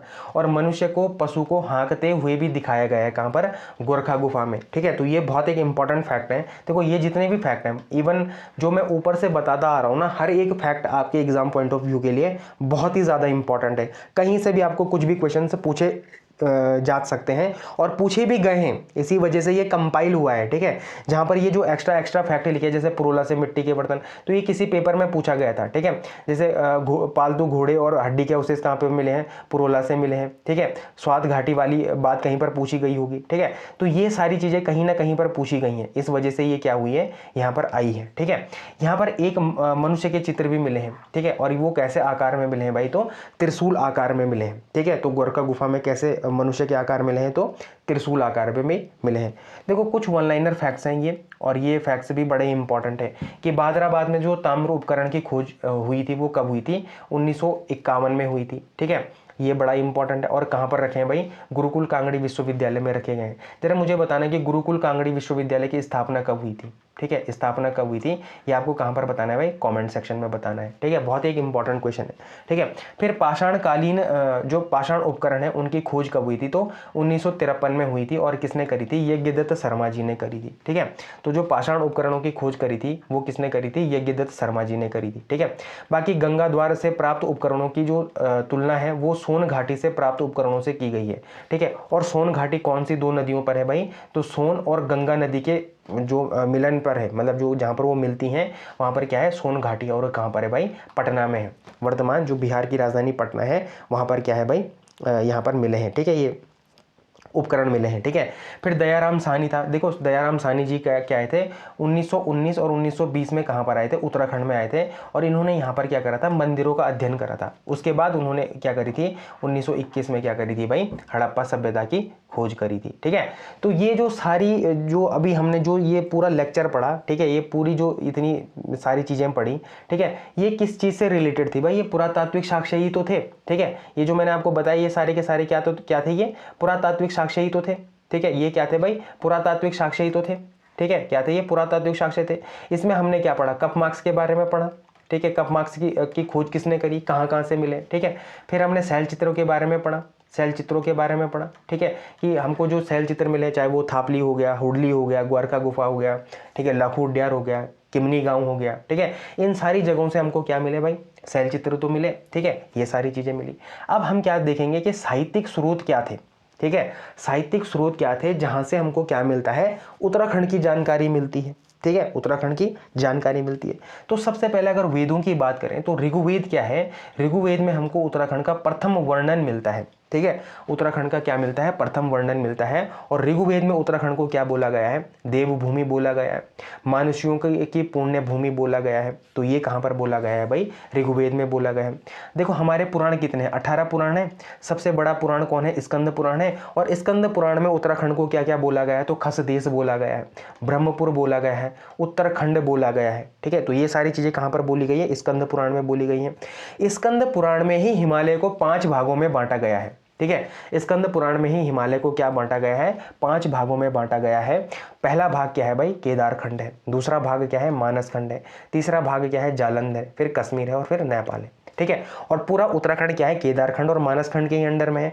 तो जो गढ़वाल है वो केदारखंड के अंडर में आता है। और कहाँ से कहाँ तक आता है, तो माया क्षेत्र से हिमालय क्षेत्र तक आता है। माया क्षेत्र किसका नाम था भाई, हरिद्वार का नाम था, ठीक है। और जो कुमाऊं है जो मानसखंड के अंडर में आ रहा है, वो कौन से पर्वत से, तो नंदा देवी पर्वत से कालीगिरी पर्वत तक की जो सीमा है वहां पर क्या आता है भाई, मानसखंड आता है, ठीक है, कुमाऊं आता है, ठीक। तो ये हमको क्या जानकारी मिलती है, उत्तराखंड की जो साहित्यिक स्रोत है, ठीक है, उसकी जानकारी मिलती है हमको ऋग्वेद में, और पुराणों में भी, किसमें, स्कंद पुराण में, जो सबसे बड़ा पुराण है, ठीक है। पुराण कितने हैं, 18 हैं, और 18 पुराणों में से भी जो सबसे बड़ा पुराण है वो स्कंद पुराण है, ठीक है। स्कंद पुराण में उत्तराखंड को क्या बोला गया है, खसदेश बोला गया है, ब्रह्मपुर बोला गया है, उत्तराखंड बोला गया है, ठीक है। और स्कंद पुराण में ही हिमालय को क्या बांटा गया है, 5 भागों में बांटा गया है, ठीक है। तो ये सारी चीजें आपको पता चल गई हैं, ठीक है। अब थोड़ा सा यहाँ पर हम ना टॉपिक से अलग होते हैं, 2 मिनट के लिए, बस केवल 2 मिनट के लिए। जब मैं आपको इकोनॉमिक सर्वे पढ़ा रहा था, देखो जो भी इस वीडियो को देख रहे हैं, माना अगर उन्होंने इकोनॉमिक सर्वे बड़े डिटेल में नहीं पढ़ा है, ठीक है, जो कि आपको पढ़ना चाहिए, ठीक है, तो आप क्या कर सकते हैं कि इसी चैनल में एक प्ले लिस्ट बनी है इकोनॉमिक सर्वे की, वहां पर 5 लेक्चर हैं इकोनॉमिक सर्वे के, ठीक है, और बहुत ही डिटेल में बताया है मैंने आपको इकोनॉमिक सर्वे। और वहीं पर 2 योजनाओं का नाम आया था, एक आया था रैंप, ठीक है, और एक आया था रीप, ठीक है, एक आई थी रैंप योजना, एक आई थी रीप योजना, ठीक है। अब जिन्होंने तो पढ़ दिया वो मुझे बता सकता है कि रैंप योजना किससे संबंधित थी और रीप योजना किससे संबंधित थी, ठीक है। लेकिन यहाँ पर थोड़ा मैंने रीप लिखा है, ठीक है, और ये क्यों लिखा होगा, किसी पेपर में आया होगा तो फिर मैंने यहीं पर लिख दिया वो। तो रीप की फुल फॉर्म क्या होती है, रूरल एंटरप्राइजेस एक्सेलरेशन प्रोजेक्ट, ठीक है। ये कब से शुरू हुआ था, तो 2 जून 2022 से ये शुरू हुआ है, और कब तक चलेगा, तो 31 मार्च 2029 तक चलेगा। कब तक चलेगा, 31 मार्च 2029 तक चलेगा, क्या, रीप योजना चलेगी, ठीक है ना। इसको जो फंड है, इसका जो फंड है वो कौन कर रहा है, तो इसका फंड क्या कौन कर रहा है, IFAD, ठीक है, international fund for agriculture development, इसमें क्या कर रहा है, फंड कर रहा है, ठीक है, किसमें, रीप में। रैंप के बारे में आप मुझे डिटेल में कहां पर बताओगे, कमेंट सेक्शन में बताओगे। मैंने आपको ये बहुत ही डिटेल में बताई थी दोनों योजनाएं, ठीक है, रीप और रैंप, और दोनों ही आपके एग्जाम पॉइंट ऑफ व्यू के लिए। भाई जो भी लोग PCS की तैयारी करने हैं, आप अपना ना थोड़ा सा दिमाग खोल के इनको जरूर देखना, ठीक है। जिन्होंने भी पहले तो इकोनॉमिक सर्वे नहीं देखा है वो जरूर इकोनॉमिक सर्वे देखना, ठीक है। और माना जो इन इकोनॉमिक सर्वे जिन्होंने देखा है, जो भूल चुके हैं, ठीक है, या तो वो गूगल देख करके देखना, या आपने इकोनॉमिक सर्वे के नोट्स बनाए होंगे तो वहां पर मैंने आपको बताया होगा रैंप और रीप योजना के बारे में, ठीक है। चलो फिर आते हैं अपने इतिहास पे आते हैं, ठीक है। तो ये थोड़ा हमने इकोनॉमिक्स की बात कर ली उत्तराखंड के एस्पेक्ट में, करंट अफेयर से रिलेटेड, ठीक है। फिर आते हैं अपने उत्तराखंड के साहित्यिक स्रोत में। तो हमने वेदों के बारे में देखा, हमने पुराणों के बारे में भी देख लिया कि उत्तराखंड को वेदों में क्या बोला गया है और पुराणों में क्या बोला गया है। अब आगे चलते हैं, ठीक है। अब ब्राह्मण ग्रंथ है, ठीक है। तो 14 ब्राह्मण ग्रंथ में से एक ब्राह्मण ग्रंथ है ऐतरेय ब्राह्मण है, ठीक है। ऋग्वेद का ही अंडर में आता है ना ब्राह्मण, ठीक है। और इसमें ऐतरेय ब्राह्मण में उत्तराखंड को क्या बोला गया है, तो भाई उत्तर कुरु बोला गया है। क्या बोला गया है, उत्तर कुरु बोला गया है। महाभारत में 18 पर्व है, 18 पर्व में से एक पर्व क्या है, वन पर्व है। और वन पर्व में उत्तराखंड को क्या बोला गया है, स्वर्ग भूमि बोला गया है, तपोभूमि बोला गया है, बद्रिकाश्रम बोला गया है, ठीक है। तो ये भी बड़ा एक इंपॉर्टेंट क्या है, फैक्ट है आपके एग्जाम पॉइंट ऑफ व्यू के लिए। तो यहाँ पर देखो एक फैक्ट डाला है और ये किसी न किसी एग्जाम में आया होगा इसलिए डाला है। व्यास जी ने क्या लिख रखा है ये, पष्टिलक्ष्य संहिता, ठीक है। पष्टिलक्ष्य संहिता की रचना करी थी, ये षष्टिलक्ष्य होगा, ये शायद षष्टिलक्ष्य संहिता की रचना करी थी। और वहाँ पर क्या बोला था, बद्रिकाश्रम बोला था, नहीं सॉरी, रचना कहाँ पर करी थी, तो वो बद्रिकाश्रम में करी थी।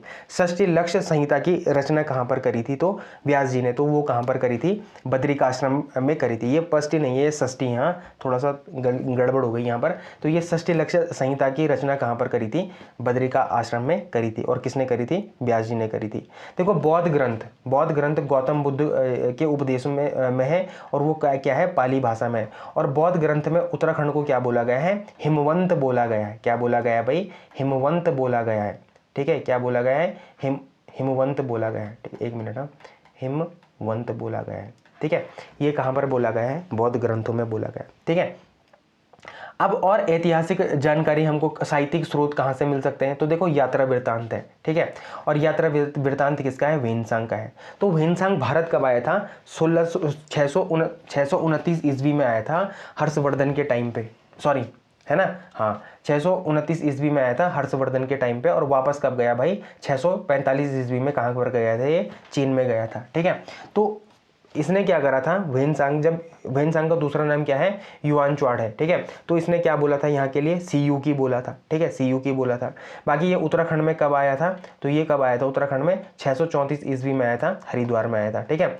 इसने क्या करी थी, 138 देशों की यात्रा करी थी। अब देखो यहाँ पर देशों का मतलब ये नहीं कि आज का जो मॉडर्न देश है कि भारत हो गया, पाकिस्तान हो गया, नहीं, जो रजवाड़े रहे होंगे, ठीक है। जैसे क्या थे, मन रजवाड़े थे, है ना।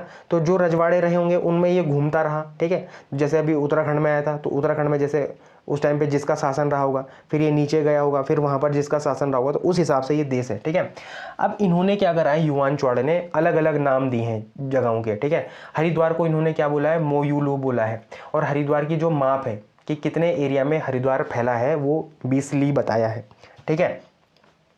गंगा को इन्होंने क्या बोला है, महाभद्रा बोला है ना। काशीपुर को इन्होंने क्या बोला है, गोविषाण बोला है। कालसी को क्या बोला है, शुद्ध नगर बोला है। मुनस्यारी को क्या बोला है, टिकसैंण बोला है। और नानकमत्ता को क्या बोला है भाई, बक्सी बोला है इन्होंने, ठीक है। तो ये बड़ा ही इंपॉर्टेंट है, ठीक है भाई। तो युआनच्वाड के बारे में या वेनसांग के बारे में आपको पता चल गया होगा, ठीक है। ये कब आया था, तो ये हर्षवर्धन के समय में आया था, 629 ईस्वी में ये भारत आया था। और उत्तराखंड कब आया था भाई, 634 ईस्वी में ये हरिद्वार में आया था, ठीक है। अब यहाँ पर थोड़ा इंपॉर्टेंट है, देखो शुद्ध नगर वाला जो एरिया है वो कहाँ पर है, तो जो शुद्ध नगर वाला एरिया, सॉरी शत्रुनगर है ये, शत्रुघ्न नगर, सॉरी शुद्ध नगर नहीं, शत्रुघ्न नगर, ठीक है। शुद्ध नगर तो कालसी को बोलते हैं ना, हाँ सॉरी, है ना। तो शत्रुघ्न नगर है, ठीक है, शत्रुघ्न नगर, ठीक है, शत्रुघ्न नगर, ठीक है। तो शत्रुघ्न नगर कौन सा एरिया है, तो शत्रुघ्न नगर है भाई हिमाचल प्रदेश और उत्तराखंड का जो बॉर्डर वाला एरिया है, जो पोंटा साहिब वाला एरिया है ना, वहाँ को क्या बोलते थे, शत्रुघ्न नगर बोलते थे, ठीक है, पुराने टाइम पे, ठीक। तो ये भी आपको पता चल गया। तो देखो यहाँ से भी क्वेश्चन बनते हैं आपके पास पेपर में, ठीक है, कि गंगा का पुराना नाम क्या है, हरिद्वार का पुराना नाम क्या है, काशीपुर का पुराना नाम क्या है, कालसी का पुराना नाम क्या है, ठीक है, मुनस्यारी का पुराना नाम क्या है, नानकमत्ता का क्या पुराना नाम है, और शत्रुघ्न नगर ये कौन सा एरिया है, ये मैंने आपको बता दिया है। जो क्या है, उत्तराखंड और हिमाचल का जो बॉर्डर वाला एरिया है, पोंटा साहिब वाला एरिया है, उसको क्या बोलते थे, शत्रुघ्न नगर कहते थे, ठीक है। अब कुछ फैक्ट्स हैं यहाँ पर, ठीक है। तो महाभारत में देखो, महाभारत में वाणासुर की पुत्री थी, ठीक है। तो महाभारत में जो वाणासुर था, और वाणासुर का किला कहाँ पर था भाई, चंपावत में था, ठीक है। और जो उनकी पुत्री थी उनका नाम क्या था भाई, ऊखा था।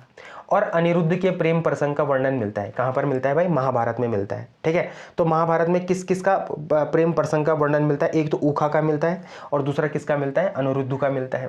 तथा ऊखा के नाम से ही ऊखी मठ का नाम पड़ा है, जिसकी राजधानी कहाँ पर थी? सोनितपुर में थी। सोनितपुर वर्तमान में कहाँ पर है? सलाना पट्टी में है। और जो ऊखी मठ है ये रुद्रप्रयाग तहसील में एक जगह है। और ऊखी मठ, यहाँ पर क्या होती है? भगवान केदारनाथ की शीतकालीन पूजा होती है। ठीक है, शीतकालीन पूजा होती है कहाँ पर? ऊखी मठ या ओंकारेश्वर मंदिर में। ऊखी मठ में ही क्या है? एक मंदिर है, वो उसका नाम क्या है? ओंकारेश्वर मंदिर है। और वहीं पर क्या होती है? भगवान केदारनाथ की शीतकालीन पूजा होती है। ठीक है, ये इंपॉर्टेंट है।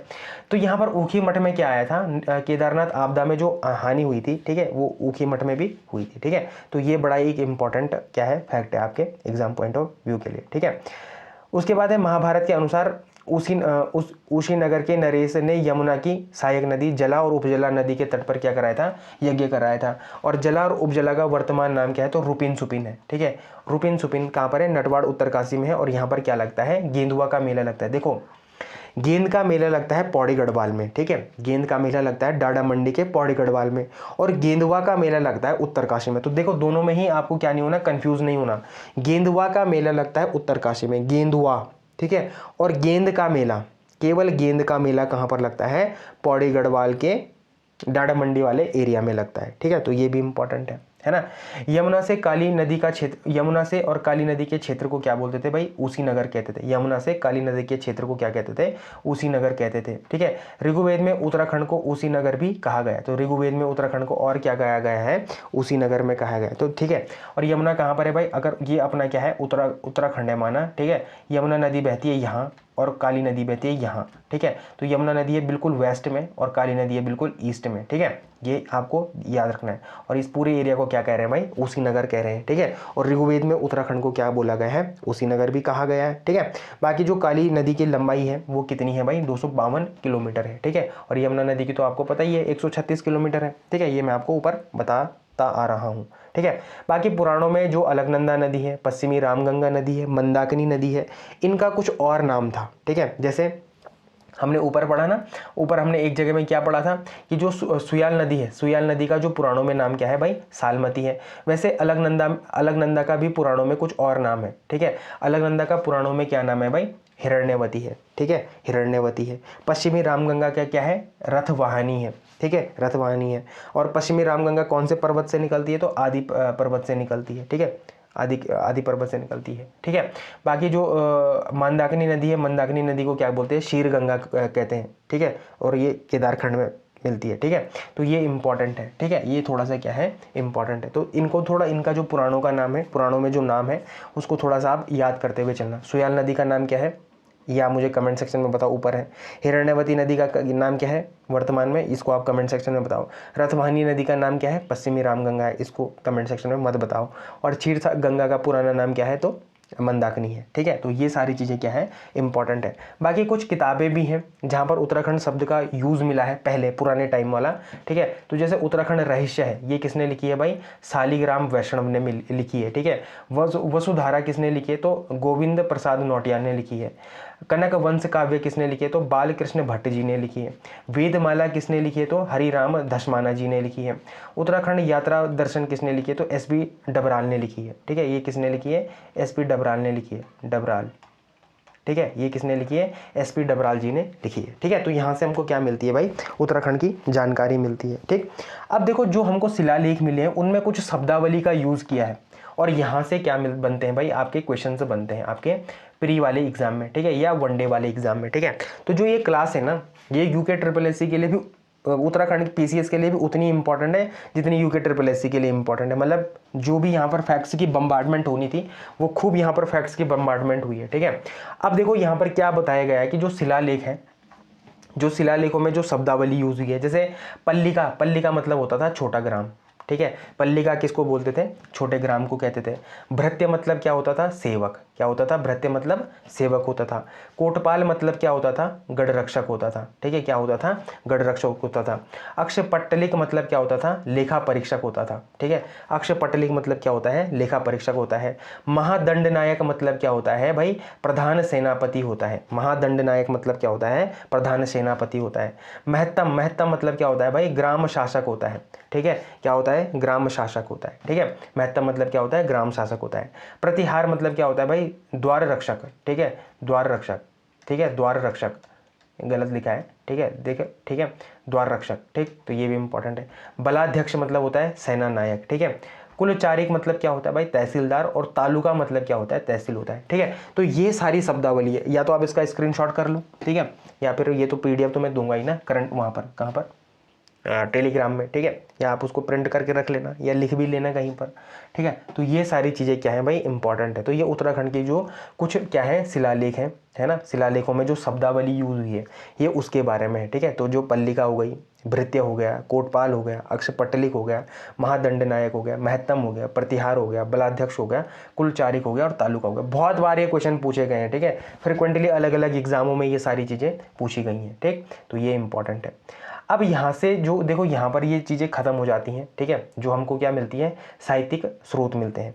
अब यहाँ से पढ़ते हैं हम कुणिंद वंश को। ठीक है, कुणिंद वंश को पढ़ते हैं भाई हम। ठीक है, और जो कुणिंद वंश है ये पहला क्या है? उत्तराखंड का जो पहला क्या है? राजनीतिक शक्ति यहाँ पर देखने को मिलती है हमको। कुणिंद वंश में क्या देखने को मिलती है भाई? तो पहली राजनीतिक शक्ति देखने को मिलती है हमको पूरे उत्तराखंड में। उत्तराखंड की जो पहली राजनीतिक शक्ति है वो क्या है? कुणिंद वंश है। और इनकी उपाधि क्या थी? महात्तम और भागवत थी। इनकी जो उपाधि थी कुणिंद वंश की, तो वो क्या थी भाई? महात्तम और भागवत थी। ठीक है, और कुणिंद वंश की जो जानकारी मिलती है हमको इनके सिक्कों से मिलती है। ठीक है, तो यहाँ पर जो अधिकतर जो जानकारियां हमें मिलती है ना इन वंशों की, ठीक है, वो किन चीज़ों से मिल रही है? सिक्कों से मिल रही है। ठीक है, अभी आप आगे शक देखोगे, कुषाण देखोगे, योधेव देखोगे, ठीक है, और भी दो तीन और भी वंशों को देखोगे, वहाँ पर इनकी जो जानकारी मिल रही है वो हमको कहाँ से मिल रही है भाई? सिक्कों से मिल रही है। ठीक है, अब जो कुषाण जो कुणिंद वंश था ना, जो कुणिंद वंश की जो मंदिरें थी वो कौन सी शैली में थी? तो काष्ठ निर्मित मंदिर थे और यमुना प्रसाद शैली में थे। ये भी आपसे पूछ सकता है, जो कुणिंद वंश की जो मंदिरें मिली हैं हमको वो कौन सी शैली में मिली हैं? वो कौन सी शैली में मिली हैं? तो वो कौन सी शैली में मिली है भाई? तो वो काष्ठ निर्मित मंदिर हैं। ठीक है, वो काष्ठ मतलब क्या होता है? लकड़ी। ठीक है, तो लकड़ी से निर्मित जो मंदिर है, और वो कौन सी शैली में है? तो भाई यमुना प्रसाद शैली में है। ठीक है, ये बड़ा इंपॉर्टेंट है। इसके जो स्रोत और जानकारी मिली है हमको सिक्कों से मिली है, और यहाँ पर 3 प्रकार के सिक्के हमको देखने को मिलते हैं। अमोघ भूति प्रकार के सिक्के, ठीक है, अमोघ भूति प्रकार के सिक्के, अल्मोड़ा प्रकार के सिक्के और छत्रेश्वर प्रकार के सिक्के यहाँ पर देखने को मिलते हैं। ठीक है भाई, तो अमोघ भूति क्या था? कुणिंद वंश का सबसे शक्तिशाली शासक था, या प्रतापी शासक आप कह सकते हैं। ठीक है, तो अमोघ भूति, तो जो अमोघ भूति था वो क्या था? सबसे प्रतापी राजा था। क्या था? कुणिंद वंश का। ठीक है, जो इस मुद्रा है, जो ये सिक्के हैं कुणिंद वंश की, जो अमोघ भूति प्रकार की मुद्रा है वो रजत और ताम्र मुद्रा है। ठीक है, वो उनका जो मेटल था, वो मेटल किस चीज़ से बना हुआ था भाई? रजत और ताम्र से बना हुआ था, तांबे और रजत से बना हुआ था। इसमें जो भाषा यूज करी गई थी वो कौन सी भाषा थी? तो वो खरोष्टी भाषा थी। ठीक है, और जो लिपि थी वो कौन सी लिपि थी भाई? तो वो ब्राह्मी लिपि थी। ठीक है, इसको थोड़ा सा याद रखोगे आप। तो उसमें जो भाषा यूज करी गई थी अमोघ भूति प्रकार की सिक्कों में, वो कौन सी भाषा यूज करी गई थी? तो खरोष्टी प्रकार की भाषा थी। और जो लिपि थी वो कौन सी थी भाई? ब्राह्मी लिपि थी। ठीक है, सबसे ज्यादा सिक्के जो कुणिंद वंश के मिले हैं, जो कुणिंद वंश के जो सबसे ज्यादा सिक्के मिले हैं वो कौन से प्रकार के मिले हैं? तो अमोघ भूति प्रकार के मिले। ये बहुत बार पूछा जाता है आपसे क्वेश्चन कि जो कुणिंद वंश के जो सिक्के हैं उन सिक्कों में जो सबसे अधिक सिक्के मिले हैं वो कौन से प्रकार के सिक्के मिले हैं? तो वो कौन से प्रकार के सिक्के मिले हैं भाई? अमोघ भूति प्रकार के सिक्के मिले हैं। बाकी यूनानी शैली का प्रभाव इनमें देखने को मिलता है। और देखो ये भी बड़ा इंपॉर्टेंट है कि अमोघ भूति प्रकार के जो सिक्के हैं उनमें किस चीज का प्रभाव देखने को मिलता है? तो वो देखने को मिलता है भाई यूनानी शैली का प्रभाव देखने को मिलता है। ठीक है, ये भी इंपॉर्टेंट है। इसमें जो स्टैंप लगा हुआ था, स्टैंप जानते हैं ना, जैसे आजकल के जो सिक्के हैं उनमें किसका स्टैंप लगा होता है? अशोक स्तंभ का स्टैंप लगा होता है। तो इन पे जो स्टैंप लगा हुआ था, जो छाप लगी हुई थी, वो शिव और नंदी की छाप थी। किसकी छाप थी भाई? शिव और नंदी की क्या थी? छाप थी। ठीक है, तो अमोघ भूति की जो प्रॉपर्टीज हैं वो ये हैं। प्रॉपर्टीज मतलब कि जो उसमें क्या क्या चीज़ें देखने को मिलती है। सबसे प्रतापी राजा था अमोघभूति, इसलिए उसकी जो मुद्राएं हैं वो सबसे ज़्यादा देखने को मिलती हैं, है ना, कुनिंद वंश में। ठीक है, रजत और ताम्र उसमें मेटल में बने गई योजना बोल रहा हूँ मैं, सिक्के थे ये। इसमें भाषा कौन सी यूज़ करी गई थी, तो खरोष्टी भाषा यूज़ करी गई थी। ब्राह्मी लिपि का उसमें यूज़ हुआ था। ठीक है, सबसे ज़्यादा सिक्के भी प्राप्त हुए थे। ठीक है, यूनानी शैली का प्रभाव यहाँ पर देखने को मिलता है। शिव और नंदी की यहाँ पर छाप देखने को मिलती है, ये होगी। ठीक है, अब देखो फिर है अल्मोड़ा प्रकार के सिक्के। ठीक है, दूसरे क्या है भाई, अल्मोड़ा प्रकार के सिक्के। तो यह सिक्के सिर्फ कहाँ पर देखने को मिलते हैं भाई, अल्मोड़ा में देखने को मिलते हैं। ये सिक्के केवल और केवल कहाँ पर देखने को मिलते हैं, तो अल्मोड़ा में देखने को मिलते हैं। ठीक है, इन सिक्कों पर जो नाम है, देखो यहाँ पर बहुत इंपॉर्टेंट है, अल्मोड़ा प्रकार के सिक्कों में 4 राजाओं के नाम देखने को मिलते हैं, शिवदत्त, शिवपालित, हरिदत्त और भागवत। ठीक है, तो इन 4 राजाओं के नाम कहाँ पर देखने को मिलते हैं, अल्मोड़ा प्रकार के सिक्कों पर देखने को मिलते हैं। और यहाँ से कुल कितने सिक्के मिले हैं भाई, 54 सिक्के मिले हैं। ठीक है, ठीक है, और जो 4 सिक्के हैं वो कहाँ पर रखे गए हैं, ब्रिटिश संग्रहालय में रखे गए हैं। ठीक है, तो ये भी इंपॉर्टेंट है।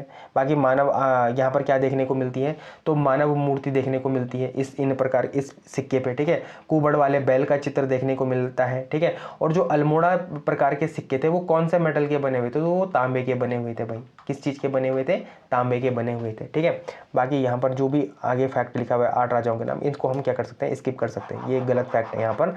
ठीक है, तो यहाँ पर हमको 4 राजाओं के नाम देखने को मिले हैं, शिवदत्त, शिवपालित, हरिदत्त और भागवत। ठीक है, तो ये 4 राजा हो गए। ठीक है, बाकी यहाँ पर जो 54 सिक्के यहाँ से मिले थे हमको अल्मोड़ा प्रकार के, उसमें 4 सिक्के जो हैं वो कहाँ पर रखे गए हैं, ब्रिटिश संग्रहालय में रखे गए हैं। जो वो सिक्के हैं उन पर जो चित्र देखने को मिलता है, ठीक है, या जो छाप देखने को मिलती है, स्टैंप देखने को मिलता है, वो मानव मूर्ति हो गया, कुबड़ वाले बैल का हो गया। ठीक है, और जो मेटल, मतलब किस मेटल का बना हुआ था अल्मोड़ा प्रकार का सिक्का, तो वो तांबे का बना हुआ था। किसका बना हुआ था भाई, तांबे का बना हुआ था। ठीक है, अब जो तीसरी मुद्रा है, जो तीसरे प्रकार के सिक्के, वो छत्रेश्वर सिक्के हैं। ठीक है, कुनिंद में हमने तीन प्रकार के सिक्के मिले हैं हमें कुनिंद वंश से, अमोघभूति प्रकार के सिक्के, अल्मोड़ा प्रकार के सिक्के, और लास्ट क्या है, छत्रेश्वर प्रकार के सिक्के यहाँ से देखने को मिले हैं। ठीक है, अब देखो इनमें तो देखो अमोघभूति में तो नाम था ना, अमोघभूति का नाम था। ठीक है, अल्मोड़ा में भी ये शिवदत्त, शिवपालित, हरिदत्त, भागवत था। लेकिन जो छत्रेश्वर प्रकार के सिक्के हैं वो अनाम प्रकार के सिक्के, मतलब इसमें किसी का भी नाम देखने को नहीं मिलता है। ठीक है, अब जैसे अमोघभूति प्रकार के सिक्कों में यूनानी शैली देखने को मिलती थी, वैसे ही छत्रेश्वर प्रकार के सिक्कों में कुषाणों का प्रभाव देखने को मिलता है। किनका प्रभाव देखने को मिलता है भाई, कुषाणों का प्रभाव देखने को मिलता है भाई। ठीक है, कुषाणों का प्रभाव देखने को मिलता है।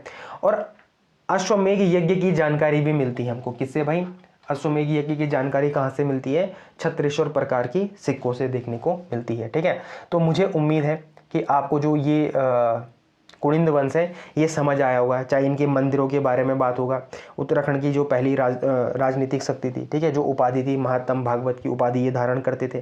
ठीक है, 1600 ईसा पूर्व से 300 ईसा पूर्व तक इन्होंने क्या करा भाई, शासन करा। ठीक है, लगभग 300 सालों तक इन्होंने क्या करा, उत्तराखंड पर शासन किया। ठीक है, यहाँ से हमको 3 प्रकार के सिक्के देखने को मिलते हैं, अमोघभूति, अल्मोड़ा, छत्रेश्वर, और इनकी प्रॉपर्टीज हम देख चुके हैं। ठीक है, कि क्या क्या है ये इनके बारे में। ठीक है, अब देखो यहाँ पर कुछ फैक्ट्स हैं, और कुछ फैक्ट्स क्या हैं कि सॉरी, राहुल शंकराचार्य क्या बोलते हैं कि जो कुनिंदों के आराध्य देव थे, मतलब जो ये इनके आराध्य देव थे वो कौन थे, भगवान शिव थे। क्योंकि हमको शिवदत्त, शिवपालित, ठीक है, इनके नाम देखने को मिलते हैं ना। तो राहुल शंकराचार्य जी ने क्या बोला था कि जो कुनिंदों के आराध्य देव थे वो कौन थे, भगवान शिव थे। ठीक है, जो MP जोशी है, MP जोशी की एक पुस्तक क्या है, मॉर्फोलॉजी ऑफ कुनिंदा। ठीक है, और मार्फोलॉजी मतलब क्या होता है, द स्टडी ऑफ क्वाइंस। ठीक है, क्वाइनों के अध्ययन को क्या कहते हैं भाई, मार्फोलॉजी कहते हैं। ठीक है, तो वो किन्होंने बोला है, तो वो MP जोशी ने लिखा है, मार्फोलॉजी ऑफ कुनिंद। ठीक है, महाभारत से हमको जानकारी देखने को मिलती है। ठीक है, क्या जानकारी देखने को मिलती है, कुनिंदों के लिए द्विज शब्द का यूज किया हुआ है। और द्विज मतलब क्या होता है भाई, श्रेष्ठ होता है। तो कुनिंद नरेशों के लिए यहाँ पर द्विज श्रेष्ठ का भी यूज किया गया है, कहाँ पर, महाभारत में। अब देखो कुनिंदों में एक राजा था सुबाहु। सुबाहु के जो सुबाहु था। ठीक है, महाभारत में मतलब टोटल कितने पर्व हैं, 18 पर्व हैं। 18 पर्व में एक पर्व है वन पर्व। वन पर्व में जो कुनिंदों की राजधानी बताई गई है वो कहाँ पर बताई गई है, श्रीनगर बताई गई है। और सुबाहु को क्या बोला गया है कि इन्होंने क्या करी थी भाई, पांडवों की हेल्प करी थी। ठीक है, और ये क्या थे भाई, कुनिंद कालीन थे, कुनिंद वंश थे, ये कुनिंद वंश के थे सुबाहु। और इन्होंने क्या करी थी भाई, तो इन्होंने क्या करी थी भाई, पांडवों की हेल्प करी थी। ठीक है, अब यहाँ पर थोड़ा सा एक्स्ट्रा फैक्ट है, बट खैर ये टॉपिक से हटके हैं। ठीक है, लेकिन देख लेते हैं। ठीक है, इसमें क्या दिक्कत है। ठीक है, तो जो किरात थे, किरातों की भाषा क्या है भाई, मुंडा है। ये आपको याद होना चाहिए, किरातों की भाषा क्या है, मुंडा भाषा है। मुंडा भाषा किसकी है, किरातों की है। बौद्ध का प्रचार, बुद्ध धर्म था उसका प्रचार प्रसार सबसे अधिक कब हुआ था, खसों के समय हुआ था। और खसों में एक प्रथा थी, खसों में एक प्रथा थी, मतलब 4 प्रकार की प्रथाएं थी।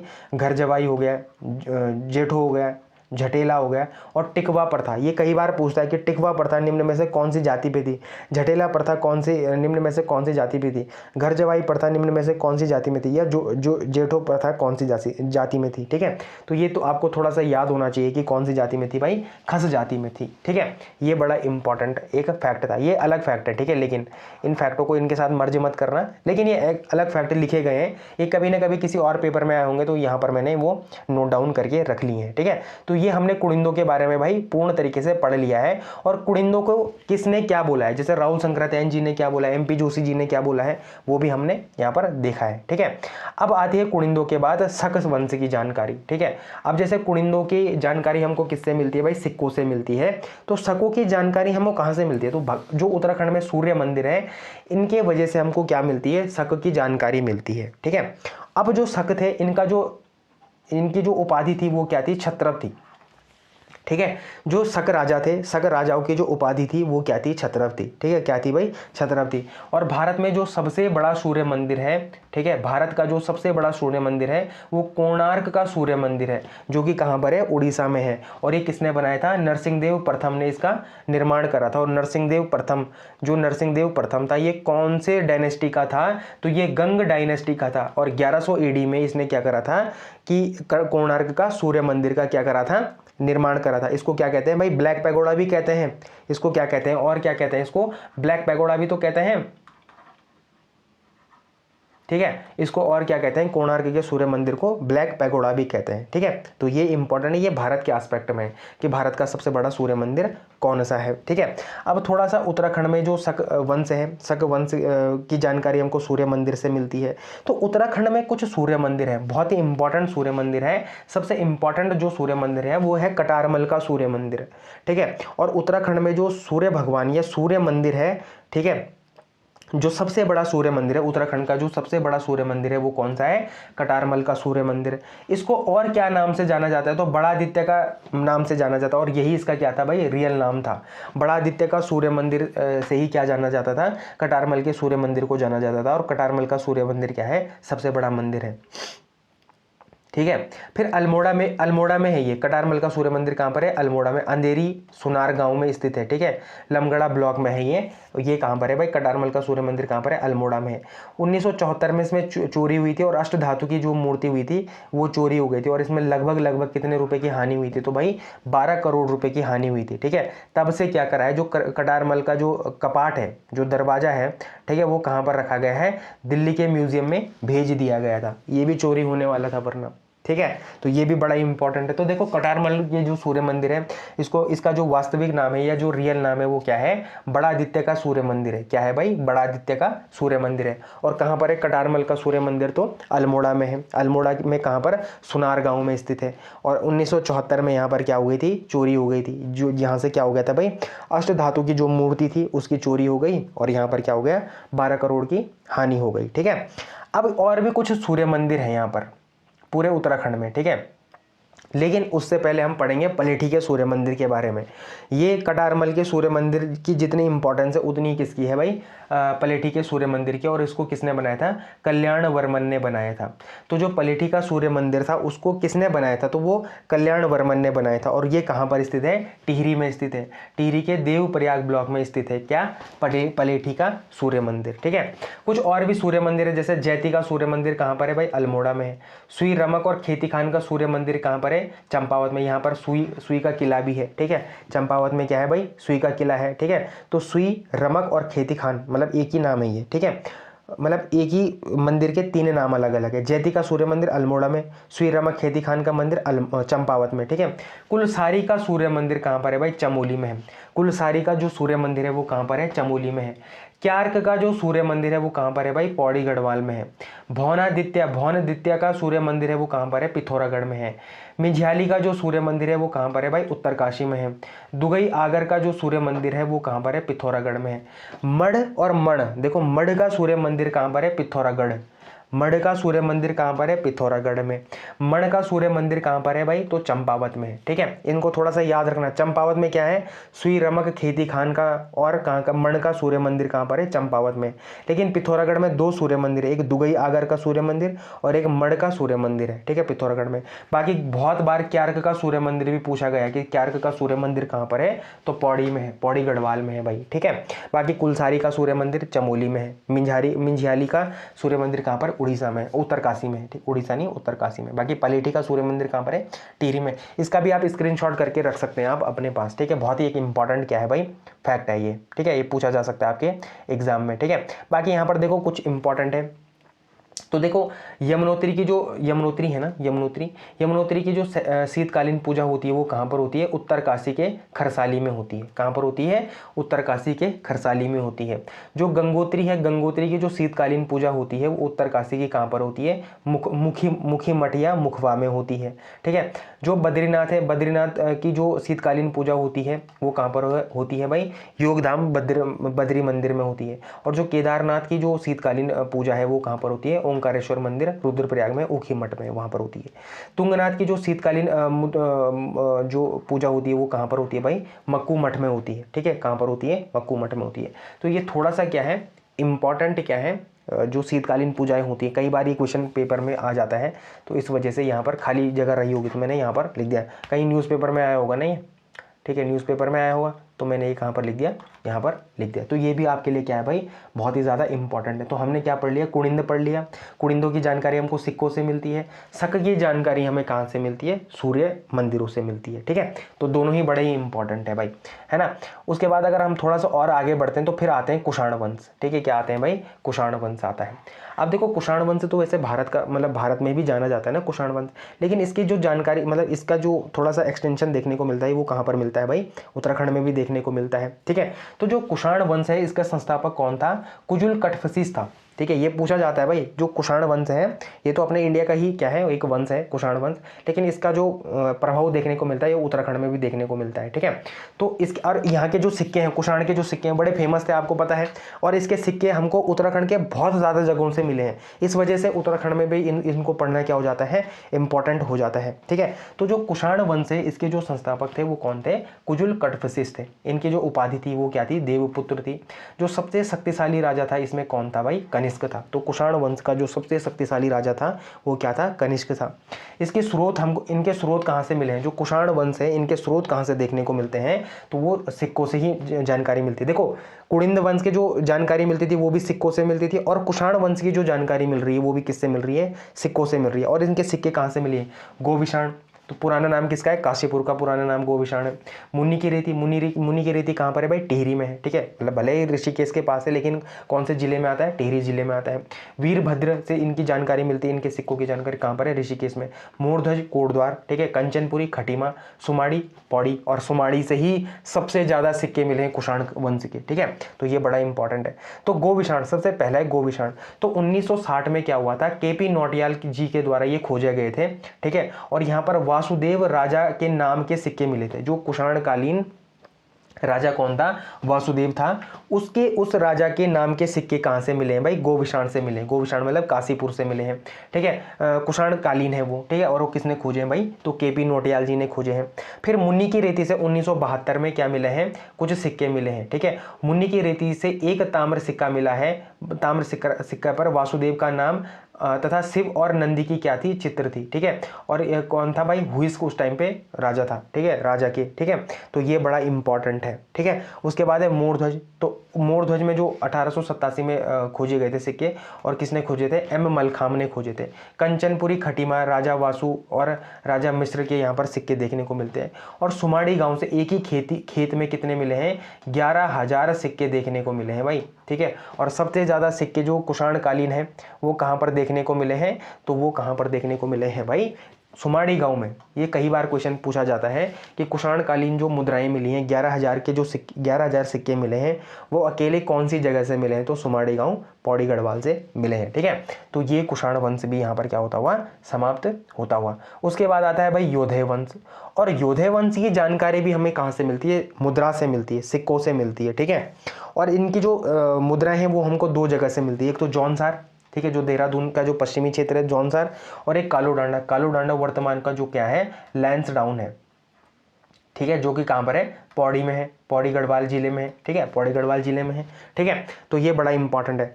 कालू के डांडा को कालू डांडा क्यों कहा जाता था, जरा मुझे कमेंट सेक्शन में बताना। ठीक है, कालू के डांडा को कालू डांडा क्यों कहा जाता था, जरा मुझे कमेंट सेक्शन में बताना। ठीक है ना। तो जो योधे वंश था इसकी जानकारी हमको कहाँ से मिलती है भाई, मुद्रा से मिलती है, सिक्कों से मिलती है। ठीक है, इसमें जो लिपि यूज की गई है वो कौन सी लिपि यूज की गई है, ब्राह्मी लिपि यूज की गई है। ठीक है, इस मुद्रा में जो लिपि यूज की गई है वो कौन सी लिपि है, ब्राह्मी है। और जो भाषा है वो कौन सी भाषा यूज करी गई है, प्राकृतिक भाषा यूज करी गई है। ठीक है, तो ये आपको स्पेसिफिक पता होना चाहिए। जैसे कुणिंद वंश में हमको 3 प्रकार की मुद्राएं मिली थी, अमोघ भूति हो गया, अल्मोड़ा प्रकार की मुद्रा हो गया, छत्रेश्वर प्रकार की मुद्राएं हो गया। छत्रेश्वर प्रकार की मुद्राएं हैं उनमें हमको किन इसका प्रभाव देखने को मिला है। ठीक है, कौन सी इसमें लिपि यूज हुई है या कौन सी भाषा यूज हुई है। वैसे ही जो अमोघ भूति प्रकार है वहां पर हमको किसकी, यूनानियों की हमको वो देखने को मिला था ना प्रभाव, और जो छत्रेश्वर था उनको उनमें हमको कुषाणों का प्रभाव देखने को मिला था। फिर जो ये था अपना क्या था, अरे जो अमोघ भूति प्रकार के सिक्के थे उसमें हमको कौन सी लिपि का यूज़ हुआ है, कौन सी भाषा का यूज़ हुआ है वो भी पता होना चाहिए। ठीक है, याद कर लो इनको, मतलब अभी मेरे साथ ही याद कर लो। और जो योधे वंश है इसमें जो मुद्रा में जो लिपि यूज़ हुई है वो ब्राह्मी लिपि यूज़ हुई है। ठीक है, और जो भाषा यूज़ हुई है वो कौन सी भाषा यूज़ हुई है, प्राकृतिक भाषा यहाँ पर यूज़ हुई है। ठीक है, बाड़ा वाला देहरादून में यहाँ पर योधे वंश की क्या मिली है भाई, यज्ञ वेदिकाएँ मिली हैं। और ये किसके टाइम की मिली है भाई, सील वर्मन के टाइम की मिली है। इनके कुल देवता का नाम क्या था, भगवान कार्तिकेय है। ठीक है, योधे वंश के कुल देवता का नाम क्या है, भगवान कार्तिकेय। और पूरे उत्तराखंड में एकमात्र जो किसकी मंदिर है, किस भगवान जी का मंदिर है, कार्तिकेय भगवान का मंदिर है, वो कहाँ पर है भाई, रुद्रप्रयाग के क्रोंच पर्वत पे। तो रुद्रप्रयाग के क्रोंच पर्वत में एकमात्र मंदिर जो उत्तराखंड में है वो किसका है भाई, कार्तिकेय का है। ठीक है, भगवान कार्तिकेय का है। ठीक है, योधे वंश के क्या थे, ये कुल देवता थे। ठीक है, तो योधे वंश के बारे में आपको इतनी जानकारी, इतने फैक्ट्स तो आपको पता ही होने चाहिए भाई। ठीक है, ठीक है, तो ये भी कभी भी आपके क्वेश्चन पेपर में पूछा जा सकता है। ठीक है, तो अभी हमने कौन कौन से वंश के बारे में पढ़ लिया, एक बार रिवाइज करो जरा। कुणिंद वंश के बारे में पढ़ लिया, शक वंश के बारे में पढ़ दिया जिनकी जानकारी हमको कहाँ से मिलती है, सूर्य मंदिर से मिलती है। फिर कुषाण वंश के बारे में पढ़ लिया, ठीक है, जिनकी जानकारी हमको अगेन सिक्कों से मिलती है। फिर हमने योधे वंश की जानकारी को पढ़ लिया, और योधे वंश की जानकारी भी हमें किन से मिलती है भाई, उनकी मुद्राओं से मिलती है। फिर आता है नागवंश।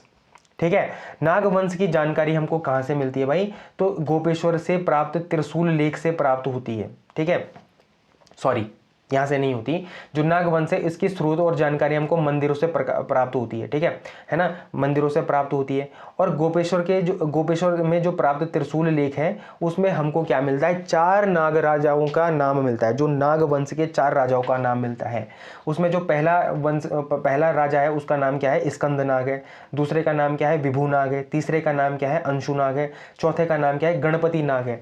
और ऐसे कहते हैं कि नागवंश का जो सबसे शक्तिशाली राजा था वो कौन सा था भाई, गणपति नाग था। ठीक है, कौन था, गणपति नाग था। और नागवंशों की जानकारी हमको अगेन कहाँ से मिलती है, मंदिरों से मिलती है। ठीक है, तो जो सबसे ज़्यादा नाग मंदिरों के जो सबसे ज़्यादा मैक्सिमम जो मंदिरें हैं नागवंशों की वो कहाँ पर है भाई, पिथौरागढ़ में है। और जैसे क्या हो गया, वेरी नाग हो गया, पिंगला नाग हो गया। ठीक है, ये सारी जो मंदिर हैं वो कहाँ पर है, पिथौरागढ़ में है। ठीक है, नागों की जानकारी। लेकिन एक मंदिर और है, डांडा सेम मुखेम नागराज मंदिर, वो कहाँ पर है, टिहरी गढ़वाल में। ये बहुत बार क्या होता है, क्वेश्चन में पूछा जाता है कि डांडा सेम मुखेम नागराज मंदिर कहाँ पर है, तो भाई कहाँ पर है भाई, टिहरी गढ़वाल में है। ठीक है, तो नागवंश की जानकारी भी आपको पता चल गई कि कहाँ से मिलती है, मंदिरों से मिलती है, या गोपेश्वर के त्रिशूल लेख से भी हमको क्या मिलती है, नागवंश की जानकारी मिलती है। और गोपेश्वर के जो त्रिशूल लेख है वहाँ से हमको क्या मिलता है भाई, 4 राजाओं का नाम मिलता है। ठीक है, स्कंद नाग हो गया, विभु नाग हो गया, अंशु नाग हो गया, गणपति नाग हो गया। गणपति नाग क्या होता था, नागवंश का सबसे प्रतापी क्या होता है, राजा होता है। ठीक है, तो ये सारी चीज़ें हो गई। अब हमने कितने वंश पढ़ लिए, 1 2 3 4 5 वंश पढ़ लिए है ना। कुणिंद वंश हो गया, शक वंश हो गया, कुषाण वंश हो गया, योधय वंश हो गया और नाग वंश हो गया। तो 5 वंश हमने पढ़ लिए। पांचों वंश के बाद आता है भाई मौखरी वंश। ठीक है, क्या आता है, मौखरी वंश। ठीक है, और मौखरी वंश क्या करता है, बहुत ही इंपॉर्टेंट रोल है इसका, यहाँ से टर्निंग पॉइंट हो जाता है शिफ्ट। ठीक है, तो देखो यहाँ पर क्या है, तो मौखरी वंश क्या है, नाग वंश का पतन कन्नौज के मौखरी ने किया था। मौखरी वंश के अंतिम शासक कौन थे, ग्रहवर्मन थे। ग्रहवर्मन की हत्या हो जाने के बाद उत्तराखंड थानेश्वर के राजा हर्षवर्धन के अधीन हो गया। तो देखो मौखरी वंश का जो अंतिम राजा था, ठीक है, ग्रहवर्मन था, उसका क्या होता है, जब वो उसकी मौत हो जाती है तो मौखरी वंश डायरेक्टली किस में मिल जाता है, हर्षवर्धन में मिल जाता है, हर्षवर्धन के अधीन आ जाता है। ठीक है, हर्षवर्धन के अधीन आ जाता है। ठीक है, बाणभट्ट की पुस्तक हर्ष चरित्र में हर्ष की उत्तराखंड की यात्रा की जानकारी मिलती है। तो जो बाणभट्ट है उनकी जो पुस्तक क्या है, हर्ष चरित्र है। बाणभट्ट की एक पुस्तक और है, कादम्बरी। कादम्बरी के लेखक कौन है, बाणभट्ट है। हर्ष चरित्र के लेखक कौन है, बाणभट्ट है। ठीक है, तो जो बाणभट्ट की जो पुस्तक है हर्ष चरित्र, उसमें क्या मिलता है कि हर्ष ने क्या करा था, उत्तराखंड की यात्रा करी थी, और इसकी जानकारी हमको कहाँ मिलती है, हर्ष चरित्र में मिलती है। ठीक है, बाकी वेन्सांग के बारे में तो आपको पता ही है ना, 629 में भारत में आया था। ठीक है, 645 में भारत 629 ईस्वी में भारत आया था, 645 ईस्वी में यहाँ से गया। इसका रियल नाम क्या था, युवान चौड़ था। उत्तराखंड की यात्रा इसने कब करी थी, 634 ईस्वी में करी थी, हरिद्वार में करी थी। ठीक है, बाकी ठीक है। अब देखो हर्ष की मृत्यु के बाद, ठीक है, हर्षवर्धन की 3 किताबें, नागवल्ली, रत्नावली और प्रियदर्शनी। ठीक है, ये 3 नागरत्न प्रिय लिखा है ना यहाँ पर, तो ये 3 किताबों का वो क्या है, एक शॉर्ट ट्रिक है, नागवल्ली, रत्नावली और प्रियदर्शनी।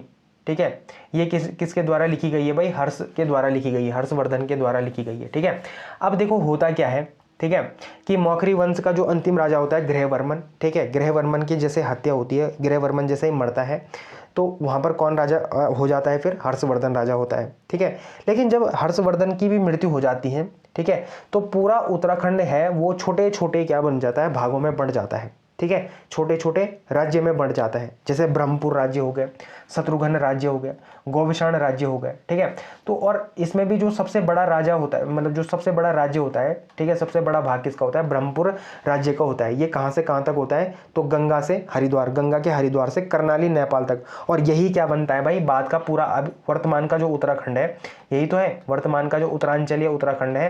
ठीक है, ये वो कौन सा है, ब्रह्मपुर ही तो है। ठीक है, तो ये इंपॉर्टेंट है। अब जितनी हिस्ट्री बनेगी वो ब्रह्मपुर राज्य के आसपास ही घूमेगी। मतलब हर्ष की मृत्यु के बाद क्या होता है कि पूरा एरिया छोटे छोटे भागों में बंट गया है, और उन छोटे छोटे भागों में क्या सबसे पहला जो राज्य बनता है वो ब्रह्मपुर बनता है। दूसरा शत्रुघ्न राज्य है, गोविषाण राज्य है। ठीक है, अब देखो जैसे गोविषाण है, रामपुर हो गया, पीलीभीत हो गया, काशीपुर, ये नीचे वाले राज्य हो गए। ठीक है ना, वर्तमान में भले ही काशीपुर कहाँ पर है, ऊपर उत्तराखंड में है। ठीक है, या रामपुर उत्तराखंड में, पीलीभीत अपने ही बिल्कुल क्या पर है, नज़दीक है। ठीक है, पीलीभीत क्यों इंपॉर्टेंट है, जरा भूगोल के एस्पेक्ट से बताना। पीलीभीत टाइगर रिजर्व बड़ा इंपॉर्टेंट है, जरा इसके बारे में कमेंट सेक्शन में बताना। ठीक है, पीलीभीत के बारे में जरा कहाँ पर बताना, कमेंट सेक्शन में बताना। ठीक है, तो अब हम ब्रह्मपुर राज्य के बारे में देखते हैं। और ब्रह्मपुर राज्य में ही अगला जो वंश बैठता है वो कौन बैठता है भाई, पौरव वंश बैठता है। ठीक है, तो मौखरी जो वंश था एक टर्निंग पॉइंट था। ठीक है, मौखरी जो वंश था एक टर्निंग पॉइंट था, क्योंकि जो मौखरी का अंतिम राजा होता है, ठीक है, ग्रहवर्मा।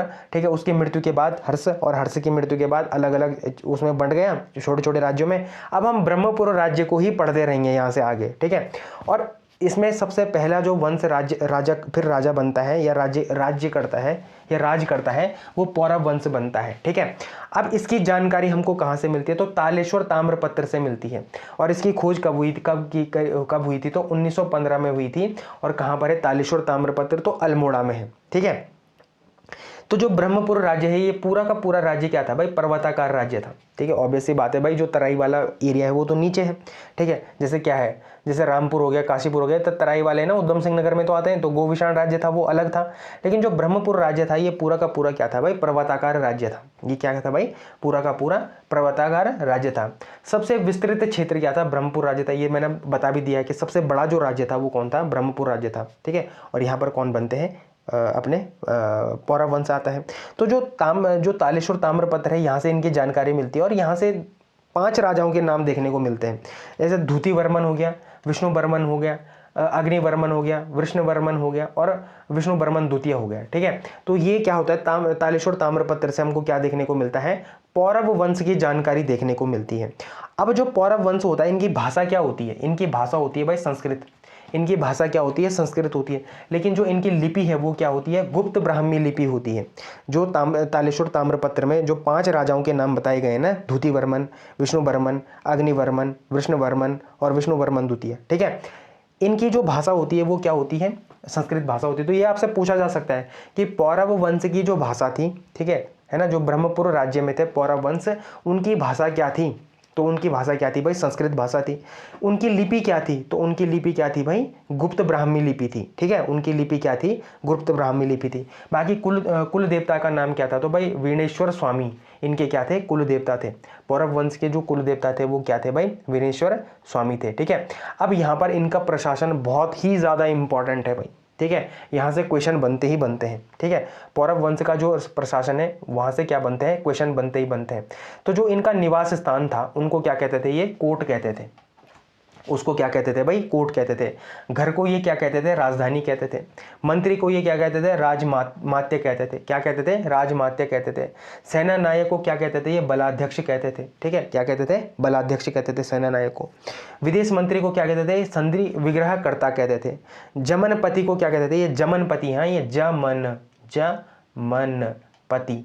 ठीक है, तो जमनपति क्या होता था इनका, पैदल सेनाध्यक्ष होता था।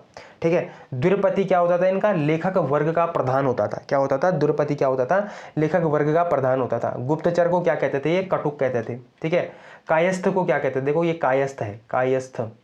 ठीक है, कायस्थ क्या होता था, जमीन की नाप करने वाला अधिकारी क्या कहलाता था, कायस्थ कहलाता था। ठीक है, सुपकारपति क्या कहलाता था इनका, भोजनाध्यक्ष कहलाता था। ठीक है, भोजनाध्यक्ष क्या कहलाता था, सुपकारपति कहलाता था। फिर भागिक, कर वसूलने वाला अधिकारी क्या होता था इनका, भागिक होता था। ठीक है, भूमि, ठीक है, भूमि को क्या कहते थे, भाग कहते थे। और सर्वाधिक टैक्स जो वसूलते थे पौरव वंश वाले, वो कहाँ से वसूलते थे भाई, भूमि से वसूलते थे। और यहाँ पर 2 प्रकार की भूमि थी, एक केदार भूमि होती थी, एक सारी भूमि होती थी। केदार भूमि क्या होती है भाई, संचित भूमि होती है। ठीक है, और जो सारी होती है वो क्या होती है भाई, असंचित भूमि होती है।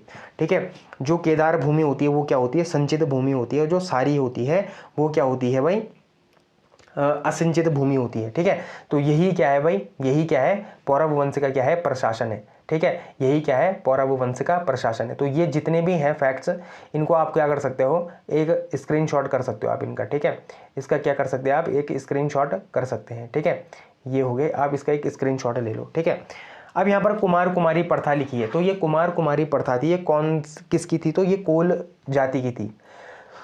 कभी आया होगा ये पेपर में, सॉरी। ठीक है, तो कुमार कुमारी प्रथा किसकी है, तो कोलों में होती थी ये कुमार कुमारी प्रथा, ये कभी पेपर में आया होगा ना। ठीक है, तो ये वो है। ठीक है, अब आज के हम लास्ट राजवंश पे हैं, कार्तिकेय राजवंश पे। ठीक है, तो हमने कुनिंद से शुरू करा था और कार्तिकेय राजवंश पे आज हम इस लेक्चर को क्या करेंगे, एंड करेंगे। और इसके बाद हम चंद वंश को पढ़ेंगे भाई, सबसे इंपॉर्टेंट चंद वंश को। अगले चैप्टर मतलब जो सेकंड पार्ट होगा इस वीडियो का वो चंद वंश का होगा। इसके अगले वाला क्या होगा, जो गढ़वाल वंश है उसका होगा। ठीक है, उसके बाद हम टेरी प्रशासन को थोड़ा पढ़ेंगे, फिर अंग्रेजों को पढ़ेंगे थोड़ा सा हम किन को पढ़ेंगे, ये जो अपने आए थे यहाँ पर नेपाल से। ठीक है, गोरखा शासन को थोड़ा पढ़ेंगे। तो इस हिसाब से हम 4 या 5 लेक्चर में, देखो आपका भी हम टाइम वेस्ट, मतलब आपका भी टाइम वेस्ट नहीं करना चाहता, अपना भी नहीं करना चाहता। ठीक है, आपका ये गोल्डन टाइम है। ठीक है भाई, पीसीएस का फॉर्म वैसे ही बहुत रोध होके आया हुआ है, तो इसमें पूरी जान लगा दो उस पर। ठीक है, और मैं आपकी पूरी तरीके से मदद कर रहा हूँ, चाहे वो टेस्ट सीरीज से रिलेटेड हो, ठीक है, चाहे वो फिर आंसर राइटिंग से रिलेटेड हो। ठीक है, और चाहे अब देखो ये मैं आपके लिए ये ऐसे फैक्ट भी ला रहा हूँ ताकि आपका प्रिलिमिनरी एग्जाम भी ना रुके। ठीक है, तो ये बहुत इंपॉर्टेंट है। ठीक है, और थोड़ा सा क्या करना है आपको, थोड़ा सा शेयर करना है, थोड़ा सा सब्सक्राइब करना है। देखो जरूर इसको जरा इस को, ये अगर आपको ये लेक्चर पसंद आता है ना तो जरूर इसको क्या करना, सब्सक्राइब करना। एक हाइप का बटन होता है, ठीक है, वो क्या करता है, चैनल को ग्रो करने में मदद करता है। तो थोड़ा हाइप के बटन को भी क्या करना, प्रेस करना। अगर कोई यहाँ तक देख रहा है तो प्लीज़, ठीक है, 1 घंटे 17-18 मिनट की वीडियो हो चुकी होगी। ठीक है, तो अगर कोई यहाँ पर तक देख रहा है तो वो क्या करना, जरूर से लाइक शेयर सब्सक्राइब जरूर करना, हाइप करना, अपने दोस्तों के साथ बिल्कुल इसको शेयर करना, ठीक है। बहुत मेहनत से मैंने आपके लिए ये बनाया है, ठीक है। अब इसके बाद आता है लास्ट वंश है आज का, वो है कार्तिकेय राजवंश है, ठीक है। ये पहला क्या है भाई, ऐतिहासिक वंश है। पुलिंद वंश क्या था, पहला राजनीतिक वंश था, ठीक है। और कार्तिकेय वंश क्या है भाई, पहला ऐतिहासिक वंश है हमारे पास, ठीक है। देखो तो ये देखो कत्यूरी किसने दिया है, तो कत्यूरी जो नाम दिया है कार्तिकेय वंश को, ये एटकिंसन द्वारा दिया गया नाम है, ठीक है। कत्यूरी वंश किन्होंने दिया है इसके नाम को, इनको तो कत्यूरी तो एटकिंसन ने दिया है। इसमें कुल 3 परिवार हुए हैं, इस पूरे कार्तिकेय राजवंश में क्या हुए हैं, 3 परिवार हुए हैं। उन 3 परिवारों में 14 क्या हुए हैं, राजा हुए हैं, ठीक है। उनके बारे में पढ़ेंगे। इनकी जो राजकीय भाषा थी वो संस्कृत थी, और जो लोक भाषा थी वो क्या थी भाई, पाली थी, ठीक है। ये इंपॉर्टेंट है। इनकी जो राजधानी थी वो जोशीमठ थी, पहली राजधानी इनकी क्या थी, जोशीमठ थी। और दूसरी राजधानी इनकी क्या थी, बैजनाथ थी, रणचूला हाट में, ठीक है। और वहां पर कौन ले गया था इस बैजनाथ में, इस राजधानी को तो अशांति देव ले गया था, ठीक है। और कनिंगम इनकी राजधानी क्या बताते हैं, लखनपुर इनकी राजधानी बताते हैं, किनकी, कार्तिकेय की, ठीक है। लेकिन देखो 2 राजधानी तो आप पढ़ चुके, जोशीमठ और बैजनाथ, और लखनपुर किसने बताया है, कनिंगम ने बताया। लेकिन इनकी एक शीतकालीन राजधानी भी थी, वो कहाँ पर थी, ढिकुली में थी, ढिकुली, ठीक है। और ढिकुली कहाँ पर है, वर्तमान नैनीताल में है, ठीक है। किस में है, नैनीताल में है, ठीक है। थोड़ा सा इस बात को याद रखना है कि ये इनकी क्या थी भाई, शीतकालीन राजधानी थी, ठीक है। बाकी इनकी जो कुल देवी थी ये कोट भ्रामरी देवी थी, ठीक है। इनकी कुल देवी क्या थी, कोट भ्रामरी देवी थी, ठीक है। बाकी इनके जो स्रोत मिले हैं, इनकी जो जानकारी मिली है, जो कार्तिकेय वंश की जो जानकारी मिली है वो कहाँ से मिली है, अभिलेखों से मिली है भाई, अभिलेखों से मिली है। और जो अभिलेख में भाषा या लिपि यूज करी गई है वो क्या लिपि यूज करी गई है, तो कुटिला लिपि यूज करी गई है, ठीक है। तो जो कार्तिकेय जो वंश है, जो ये कत्यूरी वंश है, इनकी जो सबसे ज़्यादा जानकारी मिलती है, जो स्रोत मिलते हैं वो हमको कहाँ से मिलते हैं भाई, अभिलेखों से मिलते हैं। और जो अभिलेखों में भाषा और जो लिपि यूज़ की गई है वो कौन सी लिपि यूज़ करी गई है, तो कुटिला लिपि यूज़ करी गई है, ठीक है। अब दो मतलब कई जगहों में इनके क्या मिलते हैं, हमको अभिलेख मिलते हैं। तो जो सबसे ज़्यादा अभिलेख मिलते हैं वो कौन से राजा के मिलते हैं, ठीक है, वो कौन से राजा के मिलते हैं, तो ललित सूर्यदेव के राजा अभिलेख मिलते हैं, ठीक है। सॉरी मैंने एक चीज़ गलत बोल दी है। जो अभिलेख है, अभिलेखों में जो सबसे ज़्यादा जानकारी किस राजा की मिलती है, तो ललित सूर्यदेव की मिलती है। और कौन से स्थान में ये मिलते हैं, तो पांडुकेश्वर में ये स्थान में मिलते हैं, ठीक है। ये स्थान मतलब कौन से स्थान में ये अभिलेख मिलते हैं, तो पांडुकेश्वर में ये मिलते हैं, ठीक है। अब जो 3 परिवार है, इन 3 परिवारों को हम डिटेल में पढ़ेंगे, और इनके जो राजा हैं इनको हम थोड़ा सा डिटेल में पढ़ेंगे, ठीक है भाई। तो जो पहला प्रथम परिवार है, प्रथम परिवार में होते हैं 4 राजा, ठीक है।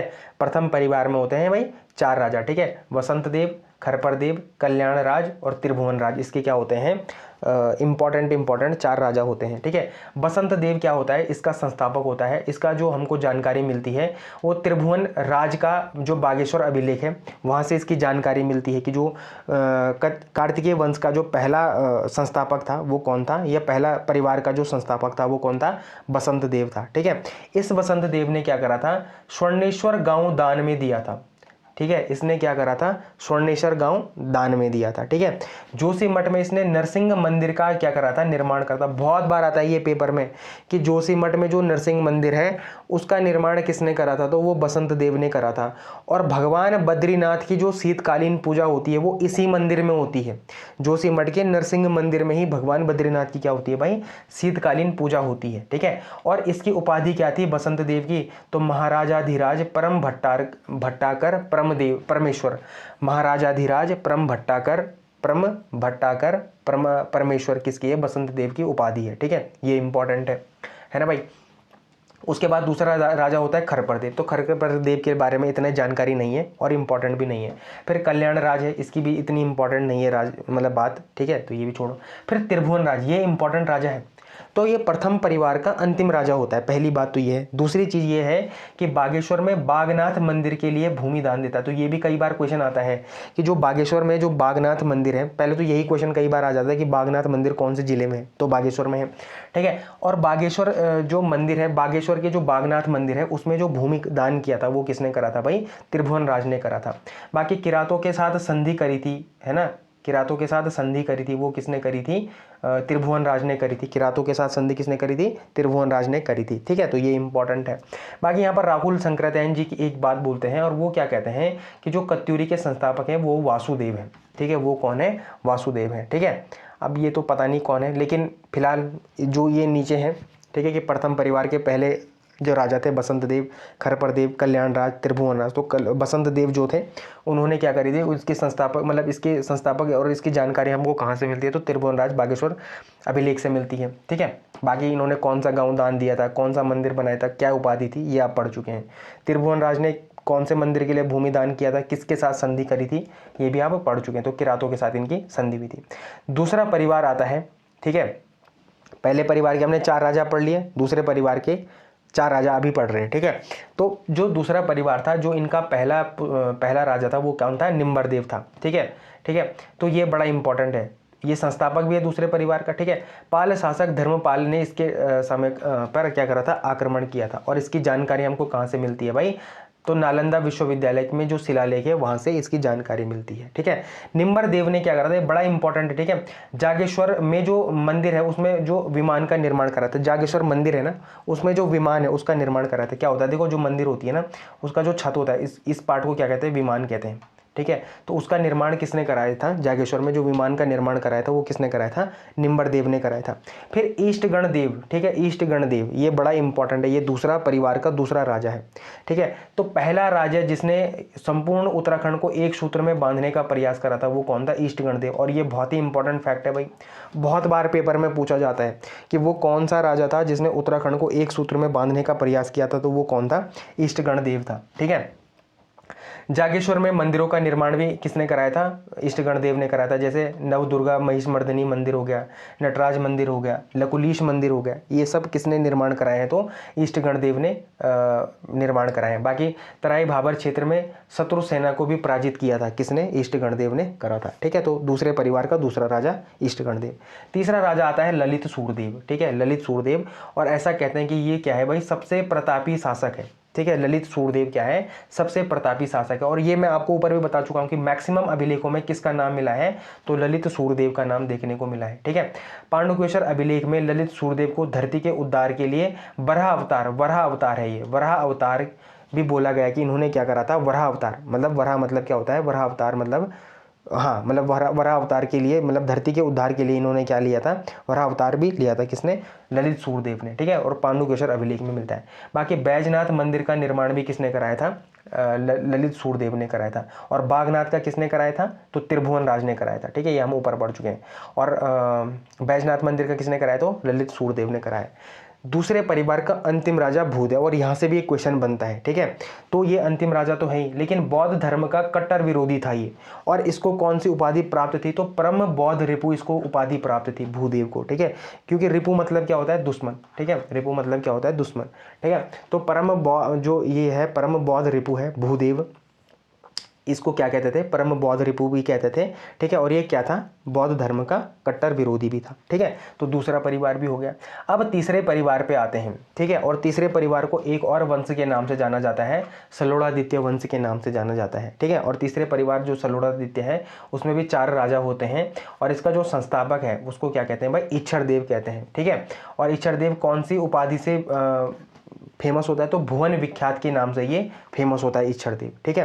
फिर देशट देव है, देशट देव क्या है, दीन दुखियों का राजा या स्वर्णदाता, ठीक है। ये क्या करता था, बहुत ज़्यादा क्या करता था, ये दान करता था, ठीक है। तो इसको क्या कहते थे, देशट देव को दीन दुखियों का दाता भी कहते थे, या दीन दुखियों का राजा भी कहा जाता था इसको, ठीक है। बाकी परमदेव सूर्य के समान प्रकाशवान, कर्ण के समान दाता, भगवान बद्रीनाथ हेतु इसने क्या करी थी, भूमि दान भी करी थी, किसने, परमदेव ने, ठीक है। और सुभिक्ष राज क्या था भाई, तीसरे वंश का या सलोड़ादित्य वंश का अंतिम राजा था, कौन था, सुभिक्ष राज, ठीक है। तो ये हम कत्यूरियों के जो, खैर यहाँ पर हमने 12 राजाओं के नाम पढ़े हैं, पर 14 राजा होते हैं, कुछ राजा इंपॉर्टेंट नहीं होंगे तो स्किप कर दिया होगा, ठीक है। तो ये हमने क्या पढ़ दिया, कार्तिकेय वंश के बारे में या कत्यूरी वंश के बारे में सारी जानकारी देख ली, ठीक है। अब इनके थोड़ा प्रशासन के बारे में भी देखते हैं, यहाँ से भी बहुत ज़्यादा क्वेश्चन आपको देखने को मिलते हैं, ठीक है। यहाँ से भी आपको बहुत ज़्यादा क्वेश्चन देखने को मिलते हैं, ठीक है। अब ये अंतिम क्या है भाई, ये अंतिम हमारा क्या है, वंश है, ठीक है। तो इसको हम अच्छे से क्या करते हैं, देखते हैं, यहाँ से भी क्वेश्चन देखने को मिलते हैं, ठीक है। प्रभावतार क्या होता है, भूमि नाप वाला अधिकारी, उसको क्या कहते हैं, प्रभावतार कहते हैं। भोगपति या शौल्की क्या होता है, कर वसूल वसूलने वाला अधिकारी होता है। ठीक है, प्रांतपाल क्या होता है, सीमा रक्षक होता है। ठीक है, क्या होता है, सीमा रक्षक होता है प्रांतपाल। सरभंग, सरभंग क्या होता है भाई, तीरंदाज को कहते हैं सरभंग।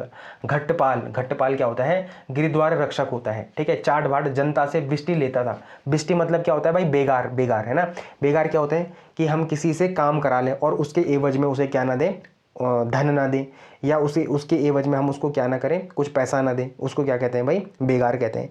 तो जो चाट भाट होता था वो क्या होता था, जनता से बिस्टी लेने वाला कर होता था। ठीक है, दुसाध्य साधनिक, दुसाध्य साधनिक मतलब होते थे गुप्तचर। ठीक है, दुसाध्य साधनिक मतलब होते थे गुप्तचर, ये कठिन काम करने वाले। ठीक है, उनको क्या कहते थे, दुसाध्य साधनिक कहते थे। ठीक है, फिर होता था अभीर। अभीर क्या होता था, दूध आदि निकालने वाले अधिकारी को क्या कहते थे, अभीर कहते थे। और विषय मतलब होता था जिला। ठीक है, और विषय पदी मतलब होता है जिलाधिकारी। अब देखो सुनो मेरी बात, ठीक है, ये बहुत इंपॉर्टेंट है। ठीक है, और जो कार्तिकेय वंश था ना, उसमें क्या थे, 5 विषय थे। 5 विषय मतलब 5 जिले थे, और ये पेपर में आते हैं। ठीक है, और ये मेंस में भी आया था। ठीक है, उत्तराखंड के मेंस में भी आया था ये। ठीक है, तो वहाँ पर 5 जो जिले थे वो क्या थे, पहला था कार्तिकेयपुर। कार्तिकेयपुर कहाँ पर था भाई, गोमती नदी घाटी में था। ठीक है, जो क्या है, मायापुर है। मायापुर क्या है, हरिद्वार का तराई क्षेत्र को मायापुर कहते हैं। टंकणपुर क्या होता है, अलकनंदा और भागीरथी का उपात्य का क्षेत्र। ठीक है, उपात्य का क्षेत्र मतलब क्या होता है, पहाड़ी होती है ना, पहाड़ी, उसके नीचे वाला जो क्षेत्र होता है उसे क्या कहते हैं, उपात्य का कहते हैं। ठीक है, एशाल भागीरथी और यमुना का उपात्य का। अंतराग अलकनंदा और भागीरथी के जो बीच का एरिया होता था वो था उनका विषय। तो ये 5 विषय थे किसके, कार्तिकेय जो वंश है उसके क्या थे, 5 विषय या 5 जिले थे। तो ये कार्तिकेयपुर एक जिला, मायापुर दूसरा जिला, टंकणपुर तीसरा जिला, एशाल चौथा जिला और अंतराग 5वां जिला। ठीक है, तो ये आपको पता होने चाहिए, मतलब ये बहुत इंपॉर्टेंट है। फिर अक्षपटलाधिकृत, ये क्या होते थे, गृह मंत्री होते थे। महासंधि विग्रहित मतलब विग्रहकर्ता। ठीक है, यह विग्रहित कौन होते थे, विदेश मंत्री होते थे। क्रमांत, क्रमांत क्या है भाई, तहसील प्रशासन इकाई है। ठीक है, वर्मपाल, वर्मपाल क्या होता था, सड़क अधिकारी होता था। उपारिक, उपारिक या उपरिक क्या होता था, राज्यपाल के कहते थे। तारापति नाव अधिकारी। ठीक है, वाणिक तो बनिया या व्यापारी को कहते थे। गामा गमी किसे कहते थे भाई, संदेशवाहक को कहते थे। पट्टकोपरिक, देखो पट्टकोपरिक मतलब, पट्ट मतलब होता है वस्त्र, और कोपरिक मतलब अधिकारी, मतलब पट्ट मतलब वस्त्र, तो कपड़ा अधिकारी या वस्त्र अधिकारी को भी क्या कहते थे, कोपरिक भी कहते थे। चणु, चणु मतलब होता था संदेशवाहक। और एक ऊपर भी पढ़ा था ना हमने, चणु मतलब संदेशवाहक, एक ऊपर भी तो पढ़ा था कहीं पर, अच्छा वो ऊपर, अच्छा वो दूसरे उसमें था, हाँ वो दूसरे उसमें था। ठीक है, तो यहाँ पर चणु मतलब होता है संधिवाहक। और ये चंदवंश, आगे भी पढ़ोगे आप इसको, चणु चंदवंश में भी रहते थे, और वहाँ पर भी क्या थे भाई, ये संदेशवाहक थे। ठीक है, तो ये कार्तिकेयपुर वंश को भी हमने पढ़ लिया। तो देखो हमने क्या क्या पढ़ा, सिंपल सी बात ये है, अगर आप इसको समराइज करें, ठीक है, इसको समराइज करें तो सबसे पहले हमने क्या पढ़ा भाई, पुरातात्विक स्रोत पढ़े। क्या पढ़े हमने, पुरातात्विक, ठीक है, पुरातात्विक स्रोत पढ़े हमने सबसे पहले। ठीक है, पुरातात्विक स्रोतों में हमने 2 चीज़ों के बारे में पढ़ा। पहले हमने पढ़ा कप मार्क्स, ठीक है, कप मार्क्स के बारे में पढ़ा। दूसरा पढ़ा हमने शैल चित्र के बारे में। ठीक है, शैल चित्र के बारे में पढ़ा। ठीक है, ये इंपॉर्टेंट हो गया पुरातात्विक साक्ष्य। ठीक है, उत्तराखंड में जो पुरातात्विक साक्ष्य और जो जहाँ से पता चलता है कि उत्तराखंड में क्या क्या था। दूसरा हमने क्या पढ़ा, साहित्यिक साक्ष्य, साहित्यिक स्रोत। ठीक है, साहित्यिक साक्ष्य या साहित्यिक स्रोत, साहित्यिक स्रोत। ठीक है, और इसकी जानकारी हमको कहाँ से मिलती है भाई, इसकी जानकारी हमको कहाँ कहाँ से मिली, तो इसकी जानकारी हमें वेद से मिली, पुराणों से मिली। ठीक है, पुराणों से मिली। ठीक है, कुछ लोग यहाँ से आए थे, तो कुछ लोग मतलब यात्रा जो वृत्तांत थे। ठीक है, युवान चौड़ आया था ना यहाँ, है ना, युवान चौड़ आया था। ठीक है, तो है ना, वो हो गया है ना, तो ये हमको साहित्यिक स्रोत की जानकारी मिलती है। फिर इसके बाद हम वंशों पे आते हैं। तो सबसे पहला वंश होता है कुणिंद वंश। ठीक है, कुणिंद वंश के बारे में पढ़ते हैं भाई। ठीक है, सबसे पहले हम किसके बारे में पढ़ते हैं, कुणिंद वंश। फिर हम शकों के बारे में पढ़ते हैं। शक के बाद हम किसके बारे में पढ़ते हैं, कुषाण वंश। इसकी भी जानकारी हमको कहाँ से मिलती है, कुषाण वंश, सिक्कों से मिलती है ना, अमोघभूति प्रकार के सिक्के, है ना, और अल्मोड़ा प्रकार के सिक्के, छत्रेश्वर प्रकार के सिक्के। ठीक है, कुषाण हो गए। कुषाणों के बाद योधे पढ़ते हैं, योधे पढ़ते हैं। योधे के बाद हम क्या पढ़ते हैं, योधे के बाद हम नागवंश के बारे में पढ़ते हैं। नागवंश के बाद मौखरी वंश के बारे में पढ़ते हैं, और मौखरी से टर्निंग पॉइंट होता है। और फिर पौरव, तो पौरव क्या थे, पहले जो ये हमारा ब्रह्म वाला एरिया है, ब्रह्मपुर वाला एरिया है, वहाँ पर रहने वाली पहली शक्ति थी। और पौरव के वंश हमने लास्ट में क्या पढ़ा भाई, कार्तिकेय वंश पढ़ा, ठीक है, कार्तिकेय वंश पढ़ा, कार्तिकेय वंश पढ़ा, ये कत्यूरी वंश पढ़ा, पहली राजनीतिक शक्ति के बारे में, ठीक है। तो ये इंपॉर्टेंट है, ये सॉरी पहली ऐतिहासिक शक्ति थी ये, ठीक है। कार्तिकेयपुर क्या थी, पहली ऐतिहासिक शक्ति थी। कुनिंद क्या थी, पहली राजनीतिक शक्ति थी, ठीक है। तो इस पूरे लेक्चर में हमने देखो बहुत इंपॉर्टेंट सेगमेंट को कंप्लीट कर दिया, ठीक है। और यहाँ से बहुत ज़्यादा क्वेश्चन बनते हैं, ठीक है। और एक एक लाइन मतलब एक एक जो पॉइंट लिखा है वो क्वेश्चन ही है, मतलब ये मान के चल लो कि वो कभी ना कभी उत्तराखंड के किसी न किसी एग्जाम में पूछा गया है, ठीक है। तो मुझे उम्मीद है, देखो मुझे उम्मीद है कि आपको पसंद आया होगा। ये पसंद आया तो लाइक शेयर सब्सक्राइब कॉमेंट जरूर करें, ठीक है। उसके बाद मैं आपको एक चीज़ और भी बताना चाहूँगा कि जो अगला चैप्टर होगा, ठीक है, वो किससे रिलेटेड होगा, केवल और केवल चंदों से। और चंदों को हम बहुत डिटेल में पढ़ेंगे, ठीक है। ऐसे ही नोट्स बने हुए हैं, ठीक है, उनको भी हम पढ़ेंगे। उसके बाद हम क्या पढ़ेंगे, गढ़वाल वंश के बारे में पढ़ेंगे। उसके बाद हम देखो 3 वीडियो ये हो गई। एक वीडियो में क्या आ जाएगा, जो अंग्रेजों का शासन था। फिर एक वीडियो में क्या आ जाएगा, गोरखाओं का और किसका, टिहरी गढ़वाल का, ठीक है। उसके बाद एक वीडियो में हम क्या कर लेंगे, जो राज्य आंदोलनकारी हैं वहां तक पढ़ लेंगे।